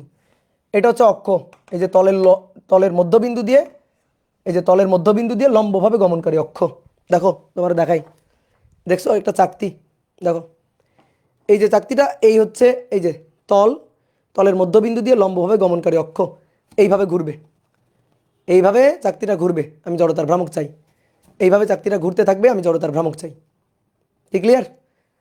এই চাকতির জড়তার ভ্রামক চাই। তাহলে চলো এবার জড়তার ভ্রামক বের করি। তাহলে কি, একটি পাতলা নগণ্য পুরুত্বের চাকতির মধ্যবিন্দু দিয়ে তলের লম্বভাবে গমনকারী অক্ষের সাপেক্ষে জড়তার ভ্রামক। তাহলে দেখো এইখান থেকে প্রত্যেকটা ভরবিন্দু দূরত্ব ঘূর্ণন অক্ষ থেকে দেখো এক এক রকম দূরত্ব। তাহলে বলো তো ইন্টিগ্রেশন করা লাগবে কি লাগবে না? বলো বলো বলো, কি করতে হবে? কি করতে হবে? অবশ্যই ইন্টিগ্রেশন করা লাগবে। তাহলে একটা ক্ষুদ্র অংশ কেটে নিই। আচ্ছা, এর মোট ভর দেওয়া আছে, এর মোট ভর দেওয়া আছে এম, আর এর ব্যাসার্ধ বলা আছে আর। তাহলে আমরা এর উপর থেকে একটা অংশ কেটে নিই, সবাই একটু বোর্ডে দেখো। আমি এরকম একটা অংশ কেটে নিলাম, এরকম একটা অংশ আমি কেটে নিলাম, এই বুঝলা? এবার এইটুকুর জড়তার ভ্রামক বের করবো, যে x² dm, এটুকু জড়তার ভ্রামক বের করবো, তারপরে ইন্টিগ্রেশন করবো। বলো তো হবে? এই যে একজন বলছে হবে না, কেন হবে না বলো তো? এরকমভাবে কেটে নিলে হবে না, কেন হবে না? তুমি কি কারণে কেটে নিলা? কারণ এই চাকতির এক একটা ভরবিন্দুর দূরত্ব ঘূর্ণন অক্ষ থেকে এক এক রকম, ঘূর্ণন অক্ষ থেকে এক এক রকম। তা তুমি তো সেই একই সমস্যায় আবারও পড়ে গেলা। যে সমস্যা থেকে উত্তরণের জন্য তুমি একটা ক্ষুদ্র অংশ কেটে নিলা, তুমি তো এবার সেই সমস্যাতেই পড়ে গেলা। অনেকে বলতে ভাই লাঠির জন্য তো এইভাবে, সরু সুষম দণ্ডের জন্য তো এইভাবে কাটছিলাম, দণ্ডের জন্য তো এইভাবে কাটছিলাম, কিন্তু এটা তো চাকতি, চাকতি তো আর দণ্ড একই জিনিস না, তাহলে তো আমরা আলাদা করে করতাম না, তাই না? তাহলে এবার দেখো কি সেই সমস্যা কিভাবে পড়ে গেছে। আবার এখান থেকে এই বিন্দুর দূরত্ব বেশি, এখান থেকে এই বিন্দুর দূরত্ব কম, এখান থেকে এই বিন্দুর দূরত্ব আরো কম, এখান থেকে এই বিন্দুর দূরত্ব বেশি, আবার আরো বেশি। তাহলে দেখো তো ঘূর্ণন অক্ষ থেকে এক এক বিন্দুর দূরত্ব কি হচ্ছে? এক এক রকম। ঘূর্ণন অক্ষ থেকে এক এক বিন্দুর দূরত্ব হচ্ছে এক এক রকম। তাহলে ভাই এটা এইভাবে কাটলে হবে না। তাহলে তুমি একটা কাজ করো, এই চাকতি থেকে এমন একটা অংশ কেটে নিবা যে অংশের প্রত্যেকটা বিন্দুর দূরত্ব ঘূর্ণন অক্ষ থেকে যেন সেম থাকে, এমন একটা অংশ কেটে নিবা। তো কেমন একটা অংশ কেটে নিবা বলো তো? একটা রিং, একটা চুরির মতো, মেয়েরা হাতে চুরি পরে না, চুরি, রিং, একটা রিংয়ের মতো অংশ কেটে নিবা, বুঝলা? তাহলে তুমি কি করবা, এখান থেকে একটা এরকম একটা রিংয়ের মতো অংশ কেটে নিবা, এই এরকম রিংয়ের মতো একটা অংশ কেটে নিবা।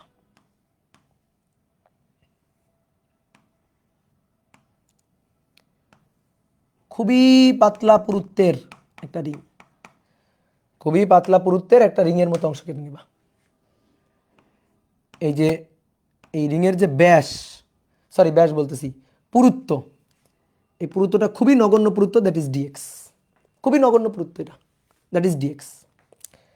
এইবার দেখো, এবার কিন্তু ঘূর্ণন অক্ষ থেকে প্রত্যেকটা বিন্দুর দূরত্ব সেম, এগুলো কিন্তু সব সেম, সব ব্যাসার্ধ এগুলো কিন্তু সব সেম। তাহলে এবার আর কিন্তু সমস্যা নেই, এবার কিন্তু আমি যে ক্ষুদ্র অংশ কেটে নিয়েছি তার প্রত্যেকটা বিন্দুর দূরত্ব সেম আছে। তো এখান থেকে এই বিন্দুর যে দূরত্বটা, এই দূরত্বটা হচ্ছে এক্স, এই দূরত্বটা হচ্ছে এক্স। আর এই যে গোলাপি অংশ, এই গোলাপি অংশের রিংয়ের ভর হচ্ছে ডিএম, পুরো চাকতির ভর কিন্তু এম, আর এই গোলাপি অংশের ভর হচ্ছে ডিএম। তাহলে দেখো গোলাপি অংশের এই রিংয়ের জন্য জড়তার ভ্রামক, এই গোলাপি অংশের এই রিংয়ের জন্য জড়তার ভ্রামক ডিএম ভরের জন্য, ডিএম ভরের জন্য খুবই ক্ষুদ্র জড়তার ভ্রামক ডিআই, দ্যাট ইজ কেন্দ্র থেকে দূরত্ব কত এক্স, আর এই রিংয়ের ভরটা কত ডিএম। তাহলে ঘূর্ণন অক্ষ থেকে দেখো রিংয়ের জন্য ঘূর্ণন অক্ষ থেকে সব বিন্দুর দূরত্ব এক্স, তাহলে শান্তি মতো লিখে দিবা এক্স স্কোয়ার ডিএম। তাহলে এটা নিয়ে কোনো আপত্তি নেই, আছে আপত্তি বলো? এটা নিয়ে কোনো আপত্তি নেই। তাহলে আমাদের কি লাগবে? পুরো চাকতির জড়তার ভ্রামক লাগবে, পুরো চাকতির জড়তার ভ্রামক আই। তাহলে কি করতে হবে? এটাকে ইন্টিগ্রেট করে ফেলতে হবে, তাহলে that is x square DM. এমন লিমিটের মধ্যে ইন্টিগ্রেট করতে হবে যেন আমি পুরো চাকতিটাকে কাভার করতে পারি। তাহলে চাকতিটাকে এরকম চিন্তা করবো যে অসংখ্য ছোট ছোট ছোট ছোট ছোট ছোট একটা একটা একটা একটা রিং। তাহলে বলো তো লিমিটটা কত হবে? তুমি দেখো, তুমি দেখো এরকম এই চাকতিটাকে, পুরো চাকতিটাকে এরকম অসংখ্য ক্ষুদ্র ক্ষুদ্র ক্ষুদ্র ক্ষুদ্র ক্ষুদ্র ক্ষুদ্র পুরুত্বের রিংয়ের মতো করে আমরা চিন্তা করতেছি। একটা রিং, দুইটা রিং, তিনটা রিং, চারটা রিং, এরকম অসংখ্য রিং, একটার পর একটা রিং, একটার পর একটা রিং বসে কিন্তু এই চাকতিটা, পুরো এই চাকতিটা তৈরি করছে, একটার পর একটা রিং বসে, মশার কয়েলের মতো, মশার যে কয়েল আছে মশার কয়েলের মতো এরকম এক একটা রিং বসে চাকতিটা তৈরি করছে। মানে এই যে ব্যাপারটা দেখতে এরকম, যখন অ্যানালগভাবে পড়াইতাম তখন এইগুলো দেখাইতাম। দেখো এখানে তুমি রিং দেখতে পাচ্ছ তিনটা, একটা কালো, একটা লাল, একটা নীল, এরকম অনেকগুলো রিং রিং পর পর বসে এই চাকতিটাকে তৈরি করছে। তাহলে এর জন্য লিমিটটা কত হবে? এর জন্য লিমিটটা কত হবে? তাহলে যে রিংটা, দেখো যে রিংটা একেবারে এখানে আছে তার জন্য, তার জন্য এইটা হচ্ছে এক্স ইকুয়াল টু জিরো, তার জন্য এটা হচ্ছে এক্স ইকুয়াল টু জিরো। আর একেবারে যে রিংটা, একেবারে যে রিংটা একেবারে এখানে আছে একেবারে প্রান্তে, তার জন্য, তার জন্য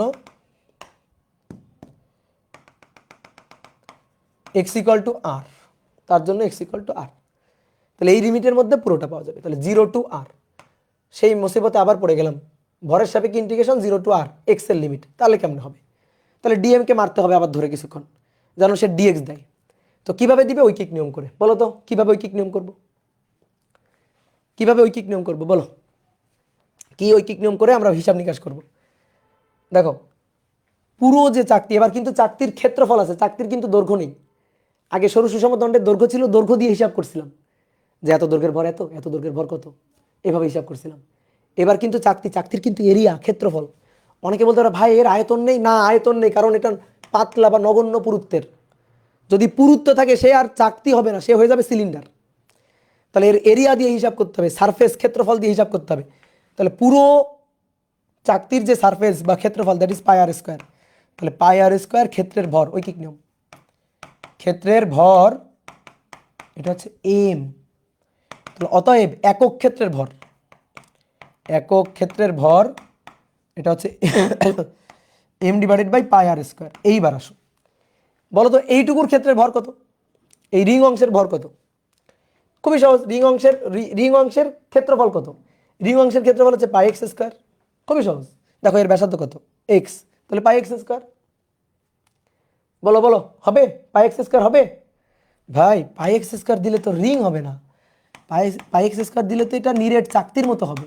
আমার তো ওটা রিং, মাঝখানে তো ফাঁকা, মাঝখানে তো ফাঁকা,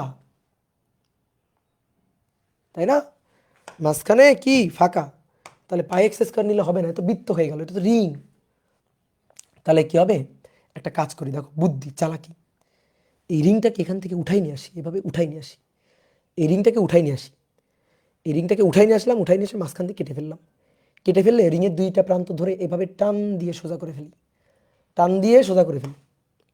টান দিয়ে সোজা করার পরে দেখো রিংটা দেখতে এরকম, টান দিয়ে সোজা করে ফেলার পরে রিংটা দেখতে এরকম, এই যে এরকম রিংটা দেখতে, টান দিয়ে সোজা করার পরে রিংটা দেখতে কি এরকম না বলো তো? এই যে এরকম, যেখানে এই পুরুত্বটুকু, এই যে পুরুত্বটুকু, এই পুরুত্বটুকু দেখো ডিএক্স, এই যে ডিএক্স পুরুত্ব, আর এই যে এইটুকু ব্যাসার্ধ ছিল এক্স, তাহলে পরিধিটা হচ্ছে 2πx। তাহলে এর ক্ষেত্রফল কত? এর এরিয়াটা কত? এর এরিয়াটা হচ্ছে, এইটুকুর এরিয়া হচ্ছে 2πx dx। দৈর্ঘ্য গুণ প্রস্থ আয়তক্ষেত্র, দৈর্ঘ্য গুণ প্রস্থ আয়তক্ষেত্র। অনেকে বলতে ভাই বাইরের পরিধি 2πx, তাহলে ভেতরের পরিধি তো 2πx থেকে একটু কম, অথবা ভেতরের পরিধি যদি 2πx হয় বাইরের পরিধিটা তো 2πx থেকে একটু বেশি। কত বেশি? dx পরিমাণ বেশি, dx টেন্ডস টু 0, খুবই সামান্য। এই কারণে dx টেন্ডস টু 0 খুবই সামান্য, এই কারণে আমরা লিখলাম যে এই পাশটা যদি 2πx হয় তাহলে এটাও মোটামুটি 2πx এর মতো, যেহেতু পুরুত্বটা অতি নগণ্য তাহলে এর ক্ষেত্রফল হচ্ছে 2πx dx। বুঝতে পারছো? বলো বুঝতে পারছো কিনা, বলো বোঝা গেছে কিনা? যেমন মনে করো আমার হাতে এই যে কাগজটা আছে, এই কাগজটা দ্বারা আমি একটু বাস করি।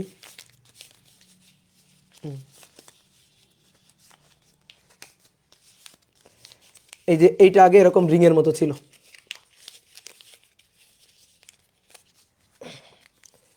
এইটা আগে এরকম রিংয়ের মতো ছিল, এই দেখছো এখানে ছিল এরকম রিংয়ের মতো, ঠিক আছে, এরকম রিংয়ের মতো ছিল। এবার এটা আমি মাঝখান দিয়ে কাটছি, কাটার পরে এইভাবে করে ফেলছি। তাহলে এইভাবে করলে দেখো এই পুরুত্বটাই প্রস্থ হয়ে গেছে ডিএক্স, আর এই যে ভেতরের যে পরিধি 2πx, সেটা এখন এই যে ভেতরের পরিধি 2πx, সেটা এখন এই যে দৈর্ঘ্য হয়ে গেছে 2πx। তাহলে ক্ষেত্রফল হচ্ছে 2πx dx। বুঝলা? কল্পনা শক্তি বাড়াও, কল্পনা শক্তি বাড়াও, বলো বুঝছো কিনা? নাহলে এই যে কাগজ দেখো, কাগজ, এই যে রিং, এটা রিং, আয়তক্ষেত্র, রিং, আয়তক্ষেত্র। বুঝলা?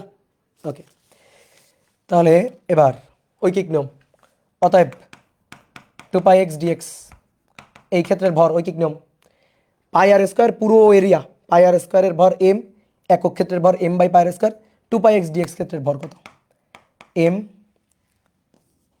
এম পাই আর স্কোয়ার গুণ 2πx dx। এবার কাটাকাটি, পাই কাটাকাটি, তাহলে কি থাকে? 2mx dx, 2mx dx divided by R square, এটা ইকুয়াল টু ডিএম, কারণ এটার মানই আমি ডিএম বলছিলাম, নাম দিয়েছিলাম ডিএম। তাহলে integration 0 to R x square DM 2m by R square x dx, 2m by R square x dx, 2m by R square x dx.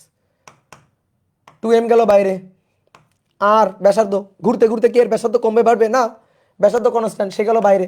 তাহলে ধ্রুবক জিনিসগুলো সসম্মানে বাইরে, X square X, that means X cube DX 0 to R, তাহলে 2m R square X cube DX X to the power 4/4, 0 to R, একবারে limit বসাই দিই, 0 to আর 0 বসালে তো 0, একবারে বসাই দিই, 8 টু দি পাওয়ার 4/4, শেষ।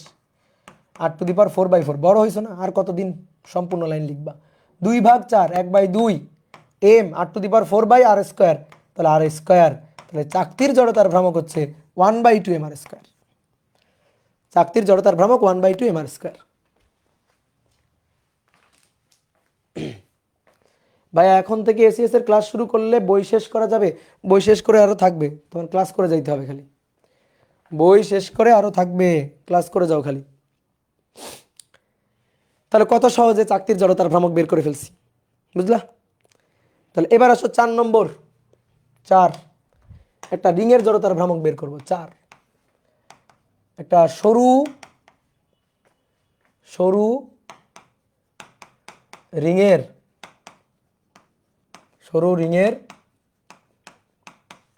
মধ্যবিন্দু দিয়ে, সরু রিংয়ের মধ্যবিন্দু দিয়ে তলের লম্বভাবে গমনকারী অক্ষের সাপেক্ষে, তলের লম্বভাবে গমনকারী অক্ষের সাপেক্ষে জড়তার ভ্রামক, অক্ষের সাপেক্ষে জড়তার ভ্রামক।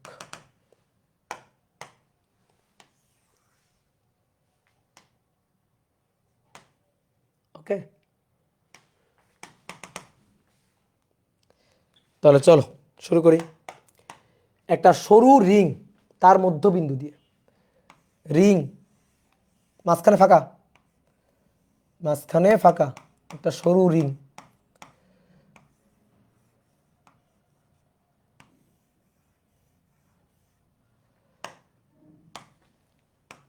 মধ্যবিন্দু দিয়ে তলের লম্বভাবে গমনকারী অক্ষের সাপেক্ষে জড়তার ভ্রামক, তাই তো? বুঝলা? মনে করো বিশাল আলোচনা করে, বিশাল হিসাব নিকাশ করে এখন এসে মশা মারতেছি। এটা হচ্ছে বিশাল হিসাব, চাকতি খুবই কঠিন জিনিস করে ফেলছি, এবার এসে রিং করতেছি। যে রিংয়ের হিসাব একটু আগে চাকতির মধ্যে করে আসছি, যে রিংয়ের হিসাব একটু আগে চাকতির মধ্যে করে আসছি। দেখো ঘূর্ণন অক্ষ থেকে এই বিন্দুর দূরত্ব, এই বিন্দুর দূরত্ব, এই বিন্দুর দূরত্ব, এই বিন্দুর দূরত্ব সবই সমান, এগুলো সবই ব্যাসার্ধ আর। ঠিক আছে? তোমার কাছে একটু কম বেশি মনে হতে পারে যে ভাই এটা বেশি এটা কম, আরে আমি তো 3D শেপে আঁকছি, সাইড থেকে দেখতেছি, দ্যাট ইজ সাইড ভিউ, এই কারণে এরকম মনে হচ্ছে। তাহলে এর কি আর এর টোটাল ভর যদি এম হয়, মোট ভর, এর মোট ভর যদি এম হয়, তাহলে এর কি আর হিসাব নিকাশ করার জন্য ইন্টিগ্রেশন করা লাগে? এম আর স্কয়ার, শেষ, এম আর স্কয়ার। এবার তারপর যদি তুমি মনে করো যে একটু ভাই হিসাব নিকাশ করে দেখান না, একটু দেখি, আসো দেখাই। আচ্ছা এইটারে আমি অসংখ্য ক্ষুদ্র ক্ষুদ্র ক্ষুদ্র ক্ষুদ্র কয়েকটা বিন্দু ধরি, কয়েকটা বিন্দু ধরি, ধরো এরকম ক্ষুদ্র এই একটা বিন্দু, এই একটা বিন্দু, এই একটা বিন্দু, এই একটা বিন্দু, এরকম অসংখ্য ক্ষুদ্র ক্ষুদ্র ক্ষুদ্র ক্ষুদ্র বিন্দুর সমন্বয়ে এই যে রিংটা, এই রিংটা তৈরি হয়েছে। ঠিক আছে? বিন্দুর সমন্বয়ে এই রিংটা তৈরি হয়েছে। এরকম কয়েকটা বিন্দু ধরলাম, ধরো এটা হচ্ছে M1, এই বিন্দুটা এটা হচ্ছে M2, এই বিন্দুটা এটা হচ্ছে M3, এই বিন্দুটা এটা হচ্ছে M4, এভাবে dot dot dot dot dot dot dot dot চলতেছে। ঠিক আছে? এরকম dot dot dot dot dot dot চলতেছে, অনেকগুলো ভর নিয়ে এটা তৈরি। তো আমরা এখন জড়তার ভ্রামক বের করবো। তাহলে আসো, ওই যে নিরবিচ্ছিন্ন ভর, মানে একটা ভর সিস্টেমের জন্য জড়তার ভ্রামক যেমন বের করে, এখানে যদি 100টা ভর থাকে, 100টা টুকরা থাকে, 1000টা টুকরা থাকে, 1000টার জন্য আমরা যোগ করব। তাহলে যোগ করি, I ইকুয়াল টু, দেখো প্রথমটার জন্য M1 R1 স্কোয়ার না কিন্তু আর আর, পরেরটার জন্য M2 আর স্কোয়ার, তারপরটার জন্য M3 আর স্কোয়ার, তারপরটার জন্য dot dot dot dot dot dot, এভাবে চলতেই থাকবে। এম লাস্টে গিয়ে এন, সেটা 100 হোক, 1000 হোক, 1 কোটি হোক, 1 লক্ষ হোক, যাই হোক, আর স্কোয়ার, আর কিন্তু একই। তাহলে সসম্মানে আর স্কোয়ারটাকে কমন নিয়ে নাও, দেখো আর square R square R square R square. এবার M1 plus M2 plus M3 plus dot dot dot dot dot dot dot dot Mn, এই সবগুলো ভর বিন্দু একটা একটা একটা একটা একটা একটা একটা করে সবগুলো ভর বিন্দু যোগ করে দিলে কি পাবা বলো? এটা কি পাবা? এটা যোগ করে দিলে তুমি কি পাবা? যোগ করে দিলে তুমি পাবা M। তাহলে এটা হচ্ছে M আর স্কোয়ার, টোটাল ভরই তো পাবা, এর মোট ভর পাবা না? মোট ভর পাবা না? এই সবগুলো ভর বিন্দু যোগ করলে তো এর মোট ভরটাই তো পাবা। তাহলে I equal to M R square. দেখো আমি তোমার করেই দেখালাম, ভদ্রতার খাতিরে আমরা করেই দেখালাম। এবার কারো যদি মনে হয় ভাই আমার তো খুব শখ, আমার খুব শখ, খুব মনে করো হুপ যে আমরা ইন্টিগ্রেশন দিয়ে করব, ঠিক আছে? তাহলে আমরা সেইভাবে কি করতে পারবো না? পারবো। সেইভাবে কি করতে পারবো না? হ্যাঁ পারবো। তো ইন্টিগ্রেশন দিয়েও করতে পারবো। আসো এবার ইন্টিগ্রেশন দিয়ে করবো, অর অর, আসো ইন্টিগ্রেশন দিয়েই করবো এবার। তো এই হচ্ছে রিংটা,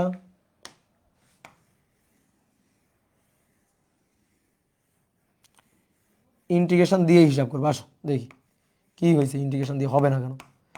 ইন্টিগ্রেশন করা লাগে না কিন্তু করলে কোনো দোষ নেই, ইন্টিগ্রেশন করা লাগে না কিন্তু করলে কোনো দোষ নেই। এইটা হচ্ছে অক্ষ। তাহলে একটা কাজ করি, শোনো, একটা খুবই ক্ষুদ্র অংশ কেটে নিই, এই যে খুবই ক্ষুদ্র একটা অংশ কেটে নিলাম, খুবই ক্ষুদ্র একটা অংশ কেটে নিলাম, এই তো এই খুবই ক্ষুদ্র একটা অংশ, এর দৈর্ঘ্য কত? dx, ঘূর্ণন অক্ষ থেকে তার দূরত্ব, এই dx অংশের ঘূর্ণন অক্ষ থেকে তার দূরত্ব, দ্যাট ইজ r, এটা কিন্তু ফিক্সড মান, r এর মান কিন্তু ফিক্সড। তাহলে dx দৈর্ঘ্যের, dx দৈর্ঘ্য, তার ভর হচ্ছে dm। তাহলে dx দৈর্ঘ্যের একটা অংশ কেটে নিলাম, আগে যেমন লাঠি ছিল এরকম সোজা লাঠি, লাঠি থেকে একটা ক্ষুদ্র অংশ কেটে নিয়েছিলাম যার দৈর্ঘ্য dx, ঘূর্ণন অক্ষ থেকে দূরত্বটা r, আর এটা হচ্ছে dm। অনেকে বলছে ভাই এটাকে x ধরলেন না কেন? ফিক্সড মান, সব জায়গায় ফিক্সড মান, তো আরই ধরে নিলাম, x ধরলেও সমস্যা যে আছে তা না। তাহলে এটা r বা x ধরো, সমস্যা নেই, x, তার দৈর্ঘ্য পুরুত্ব, দৈর্ঘ্য, পুরুত্ব ডিএক্স। তাহলে এর জড়তার ভ্রামক, এর ক্ষুদ্র অংশের জড়তার ভ্রামক, ক্ষুদ্র জড়তার ভ্রামক ডিআই, এটা equal two x square DM. ঠিক আছে, এক্স স্কোয়ার বা আর স্কোয়ার ডিএম, আর স্কোয়ার ডিএম, এক্সকে যেহেতু আমরা আর ধরছি, ও আচ্ছা সরি, ইন্টিগ্রেশন তো হবে না আগে, ডিআই, ডিআই মানে তো x square dm, that is R square dm. তাহলে আমি চাই টোটাল জড়তার ভ্রামক আই। তাহলে ভাইয়া ইন্টিগ্রেশন কেউ লিখবে না আগে, x square DM limit, limit হচ্ছে দেখো এরকম, তুমি বলবো আমার লিমিটটা দেখো, এরকম অসংখ্য ক্ষুদ্র ক্ষুদ্র ক্ষুদ্র ক্ষুদ্র ক্ষুদ্র ক্ষুদ্র ক্ষুদ্র ক্ষুদ্র ভরবিন্দু দিয়ে পুরো রিংটা তৈরি।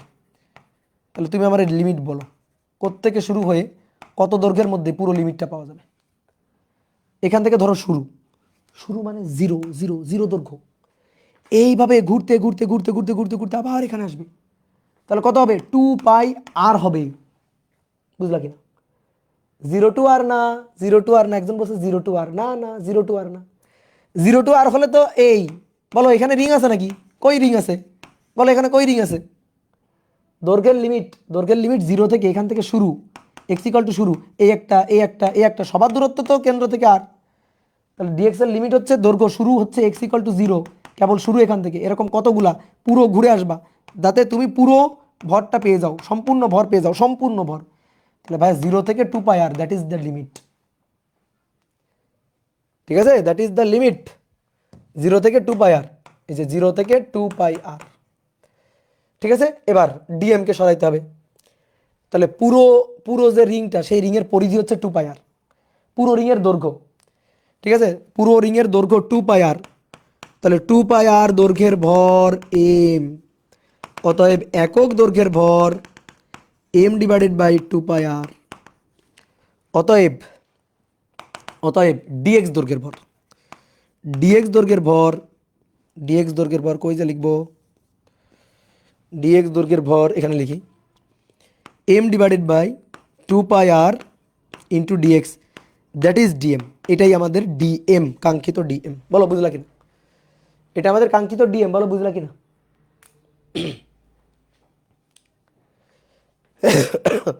ডিএক্স দৈর্ঘ্যের ভর ডিএম তো, তাই না? তাহলে আমরা পুরো এইটার ভর কত, 2πr। তাহলে 2πr এর ভর এম, একক দৈর্ঘ্যের ভর কত, ডিএক্স। অনেকে বলতো ভাই আপনি এটা নিলেন না কেন, আগের বাচ্চা চাকতির জন্য এটা নিলেন, পাই আর স্কোয়ারের ভর এম, আগে তো পাই আর স্কোয়ারই ছিল, এখানে তো মাঝখানে নিরেট ছিল। আগে চাকতি আর রিংয়ের পার্থক্য ভালো করে বুঝতে হবে, রিংয়ের মাঝখানে ফাঁকা, চাকতির মাঝখানে পুরু। তাহলে রিংয়ের ক্ষেত্রে যখন হিসাব করব তখন দৈর্ঘ্যের ভর এত, একক দৈর্ঘ্যের ভর কত। ঠিক আছে, আর যখন পাই আর স্কোয়ার তখন চাকতি, পুরোটা চাকতি। তাহলে পাই আর স্কোয়ারের ভর কত, এম, একক দৈর্ঘ্যের ভর, আগে এটা করছিলাম। তাহলে চাকতির ক্ষেত্রে ক্ষেত্রফল দিয়ে, রিংয়ের ক্ষেত্রে দৈর্ঘ্য দিয়ে হিসাব। তাহলে আমরা ডিএম কিন্তু পেয়ে গেছি, তাই না? ডিএম কিন্তু পেয়ে গেছি, এক্স স্কোয়ার ডিএম, ডিএম এর মান কত, ওই যে কত কত কত, M by 2πr dx, M divided by 2πr dx. Limit কত, জিরো থেকে 2πr।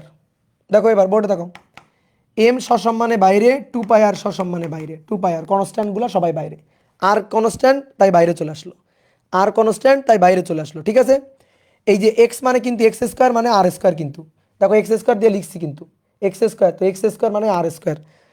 তাহলে এইখানে এটা হচ্ছে আর স্কোয়ার, আর স্কোয়ার, আর স্কোয়ারও সসম্মানে বাইরে চলে আসলো, আর স্কোয়ারও সসম্মানে বাইরে চলে আসলো। তাহলে ভেতরে পড়ে থাকলো কি, ভেতরে পড়ে থাকলো ডিএক্স, আর স্কোয়ার বাইরে, এম বাইরে, 2πr বাইরে।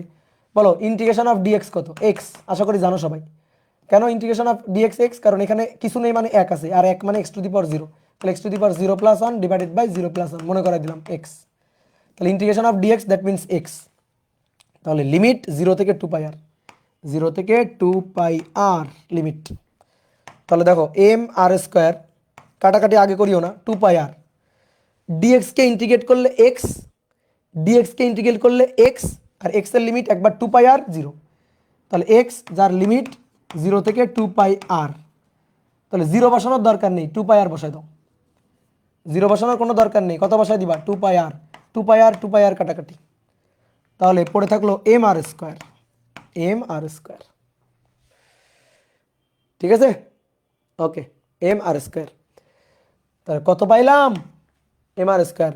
আগে কত পাইছিলাম এম আর স্কোয়ার, ইন্টিগ্রেশন করলে হবে না তা না, হবে, উত্তর তো অবশ্যই একই আসবে, সেটাই আসছে।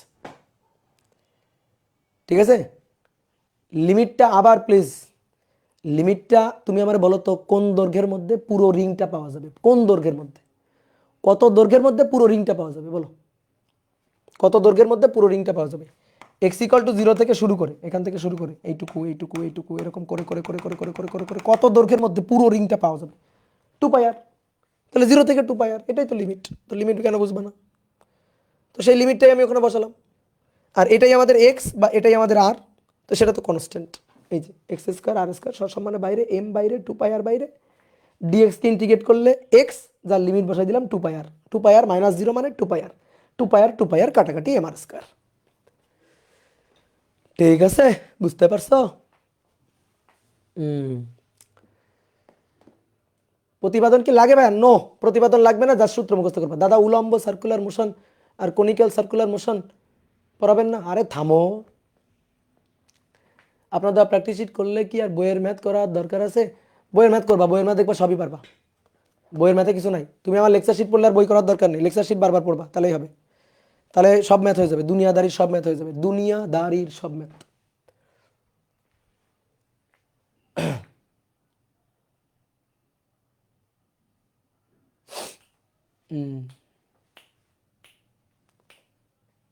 ওকে ওকে, চলো এবার দেখি তোমার বুদ্ধি কেমন। কত নম্বর করলাম? 4 নম্বর। এবার আসো 5 নম্বর। পাতলা পুরুত্বের, পাতলা নগণ্য পুরুত্বের ফাঁপা সিলিন্ডার, ফাঁপা সিলিন্ডার বা পাইপের জড়তার ভ্রামক, বা পাইপের জড়তার ভ্রামক।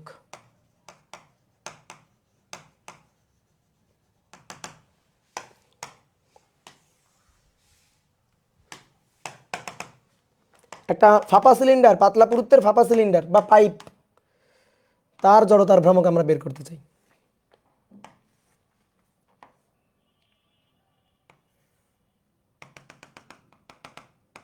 এই এটার জড়তার ভ্রামক আমরা বের করতে চাই, এটা পাইপ ফাঁপা, এইটা হচ্ছে ঘূর্ণনক্ষ, এটা হচ্ছে ঘূর্ণনক্ষ, এটারই জড়তার ভ্রামক আমরা বের করতে চাই। আসো একটু 3D শেপ দিয়ে দিই। এই যে বলো, পারা যাবে? অক্ষ, হ্যাঁ অক্ষ হচ্ছে মধ্যবিন্দুগামী, এই যে লম্ব অক্ষ, এটার জড়তার ভ্রামক, ভেতরটা ফাঁপা, তাহলে এর জড়তার ভ্রামক বের করতে চাই, বলো পারবো? পারতে আমাদের হবেই। এর ব্যাসার্ধ আর, আর মোট ভর এম, মোট ভর এম, জড়তার ভ্রামক আই ইকুয়াল টু হিসাব মনে মনে, মনে মনে, মনে মনে না মনে মনে, এম আর স্কোয়ার। শেষ, শেষ, বলো শেষ, বলো বলো বলো, বুঝছো কিনা বলো, বুঝছো কিনা? এর হিসাব দেখাবো না আর।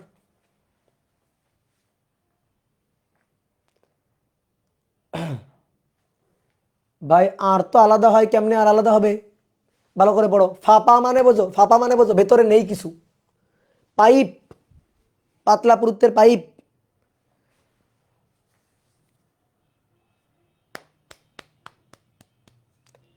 রিং এর মতো, ইয়েস ইয়েস, রিং এর মতো, ভেতরটা ফাঁপা, ভেতরটা ফাঁপা, ভেতরে কোনো ভর নেই, ভর হচ্ছে জাস্ট সাইডে, পাইপ, তাহলে ভেতর থেকে প্রত্যেকটা বিন্দুর দূরত্ব, প্রত্যেকটা বিন্দুর দূরত্ব ব্যাসার্ধ আর, তাহলে জড়তার ভ্রামক এম আর স্কয়ার, ইন্টিগ্রেশন করার কোনো দরকার নেই, তুমি প্রত্যেকটা বিন্দুর জড়তার ভ্রামক বের করবা, তার জন্য আর এর মানে কি? তাহলে আর স্কয়ার কমন নিয়ে প্রত্যেকটা বিন্দুর ভর যোগ করলে টোটাল ভরটাই পাবা, আর টোটাল ভরটা পাইলে জড়তার ভ্রামক পেয়ে যাবা। কি ক্লিয়ার? ওকে, এই তো বুঝে গেছো। তো এইবার আমি তোমার একটা শর্টকাট শিখাই, বুঝলা? শর্টকাটটা কি? শর্টকাটটা হচ্ছে কোনো বস্তু যদি তার ঘূর্ণন অক্ষের সমান্তরালে লম্বা হয়ে পড়ে, তাহলে তার জড়তার ভ্রামকে চেঞ্জ হয় না। ঘূর্ণন অক্ষের সমান্তরালে লম্বা হয়ে পড়লে তার জড়তার ভ্রামকের চেঞ্জ হয় না। মানে ব্যাপারটা কি? মানে ব্যাপারটা হচ্ছে যা রিং তাই পাইপ, ঠিক আছে, যা রিং তাই পাইপ। ধরো এইটা একটা রিং, তাহলে রিংয়ের এই যে রিংয়ের এইটা হচ্ছে অক্ষ, এই যে এটা হচ্ছে অক্ষ, এর জড়তার ভ্রামক হচ্ছে I equal to M R square. Okay, এবারে এই যে রিংটা, এই রিংয়ের উপর অনেকগুলো রিং পর পর পর পর পর পর পর পর বসায় লম্বা করে ফেলো তো, কাঠামোটাকে লম্বা করে ফেলো। একটা রিং, তারপর আরো একটা রিং, তারপর আরো একটা রিং, পর পর পর পর পর পর বসাবা। তাহলে পর পর পর পর বসাইলে দেখো তো এইরকম দেখতে মনে হবে না? এই একটা রিং, তারপরে এই আরো একটা রিং, এই আরো একটা রিং, এই আরো একটা রিং, এভাবে পর পর পর পর বসাও, এভাবে পর পর পর পর বসাও অনেকগুলো রিং পর পর বসালে দেখো জিনিসটাকে এরকম দেখতে মনে হবে কিনা? তাহলে সেটা একটা পাইপ হয়ে যাবে না? এই রিংটাই এককালে একটা পাইপ হয়ে যাবে না বলো? এই রিংটাই এককালে একটা কি হয়ে যাবে? পাইপ, পাইপ হয়ে যাবে। তাহলে জড়তার ভ্রামকের সূত্রের ফরম্যাট চেঞ্জ হয় না, অর্থাৎ এরও জড়তার ভ্রামক একই থাকবে। মেয়েরা চুরি কেনে না দেখছো? তো চুরি দেখবা এক ডজন একসাথে এক থোকা করে করে কেনে, একটা চুরি কেনে কেউ? তো এই চুরি, একটা চুরি একটা রিং, কিন্তু অনেকগুলো চুরি পর পর পর পর বসে উপরে লম্বা হয়ে গেছে এরকম, তাহলে সেটা একটা পাইপ। তাহলে কোনো বস্তু যদি তার ঘূর্ণন অক্ষের সমান্তরালে লম্বা হয়ে পড়ে তাহলে জড়তার ভ্রামকের সূত্র একই থাকে, সূত্রের ফরম্যাটটা চেঞ্জ হয় না। বুঝলা? চুরি কিনছো কখনো? মেয়েরা তো কিনছো, ছেলেরাও কিনছো হয়তো, হ্যাঁ। তাহলে কি হবে? জড়তার ভ্রামকের সূত্র একই থাকবে, তাই না? জড়তার ভ্রামকের সূত্র একই থাকবে। এখন অনেকে এটা এই কথাটার ভুল মিনিং করে যে ভাই আপনি বললেন কি ব্যাপার, জড়তার ভ্রামকের মান রিং এবং পাইপের জন্য একই। না, রিং এবং পাইপের জন্য জড়তার ভ্রামকের মান একই এই কথা আমি একবারও বলিনি। আমি বলছি সূত্র একই, আমি বলছি সূত্র একই।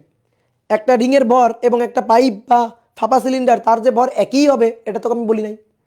ভরের মান M, I equal to M R square, I equal to M R square. একটা রিংয়ের জন্য যে ভর, অবশ্যই পরপর যদি অনেকগুলো রিং বসে ভর একটু বাড়বে, জড়তার ভ্রামক চেঞ্জ হবে, জড়তার ভ্রামকের মান চেঞ্জ হবে, বাট আমি বলছি সূত্রের ফরম্যাট একই থাকে। কথার ভুল মিনিং কিন্তু করবে না, বুঝতে পারছো? ভালো করে মাথায় ঢুকাই নাও। ক্লিয়ার? তাহলে এবার আর একটা হিসাব আমরা করব, 6 নম্বর লাস্টের হিসাবটা। 6, এটা হচ্ছে একটি নিরেট সিলিন্ডার, একটি নিরেট সিলিন্ডারের জড়তার ভ্রামক, একটা নিরেট সিলিন্ডারের মধ্যবিন্দুগামী লম্ব অক্ষের সাপেক্ষে জড়তার ভ্রামক।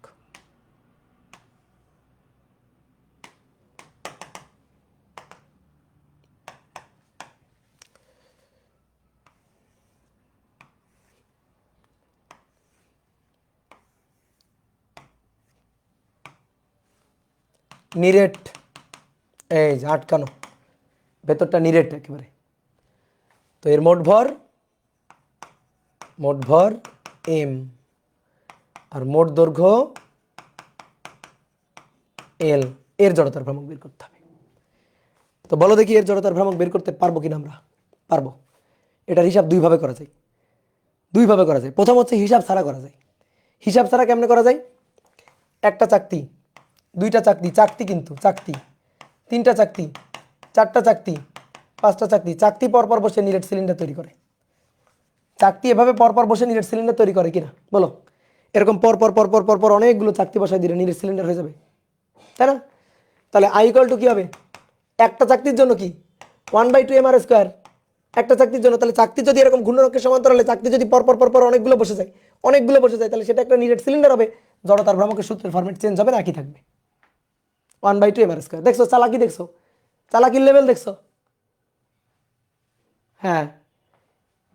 এইবার আসো, যদি কেউ মনে করো ভাই একটু করে দেখান না, তো আসো করে দেখাই আমরা। এর জড়তার ভ্রামকটা একটু বের করে দেখাই, হিসাব করে দেখাই। তো কেমন হিসাব করবো? তুমি একটা কাজ করো, এর মধ্যে থেকে একটা পাইপ কেটে নাও। যেমন চাকতির মধ্যে থেকে একটা রিং কেটে নিছিলা, মনে পড়ে? চাকতির মধ্যে থেকে একটা রিং কেটে নিছিলা, তাহলে এর মধ্যে থেকে একটা পাইপ কেটে নিবা। একটা পাইপ কেটে নাও, এই যে পাইপ কিন্তু এই যে তলানি পর্যন্ত যাবে। হে, বেঁকে যাচ্ছে কেন? এই যে পাইপটা একেবারে নিচ পর্যন্ত যাবে,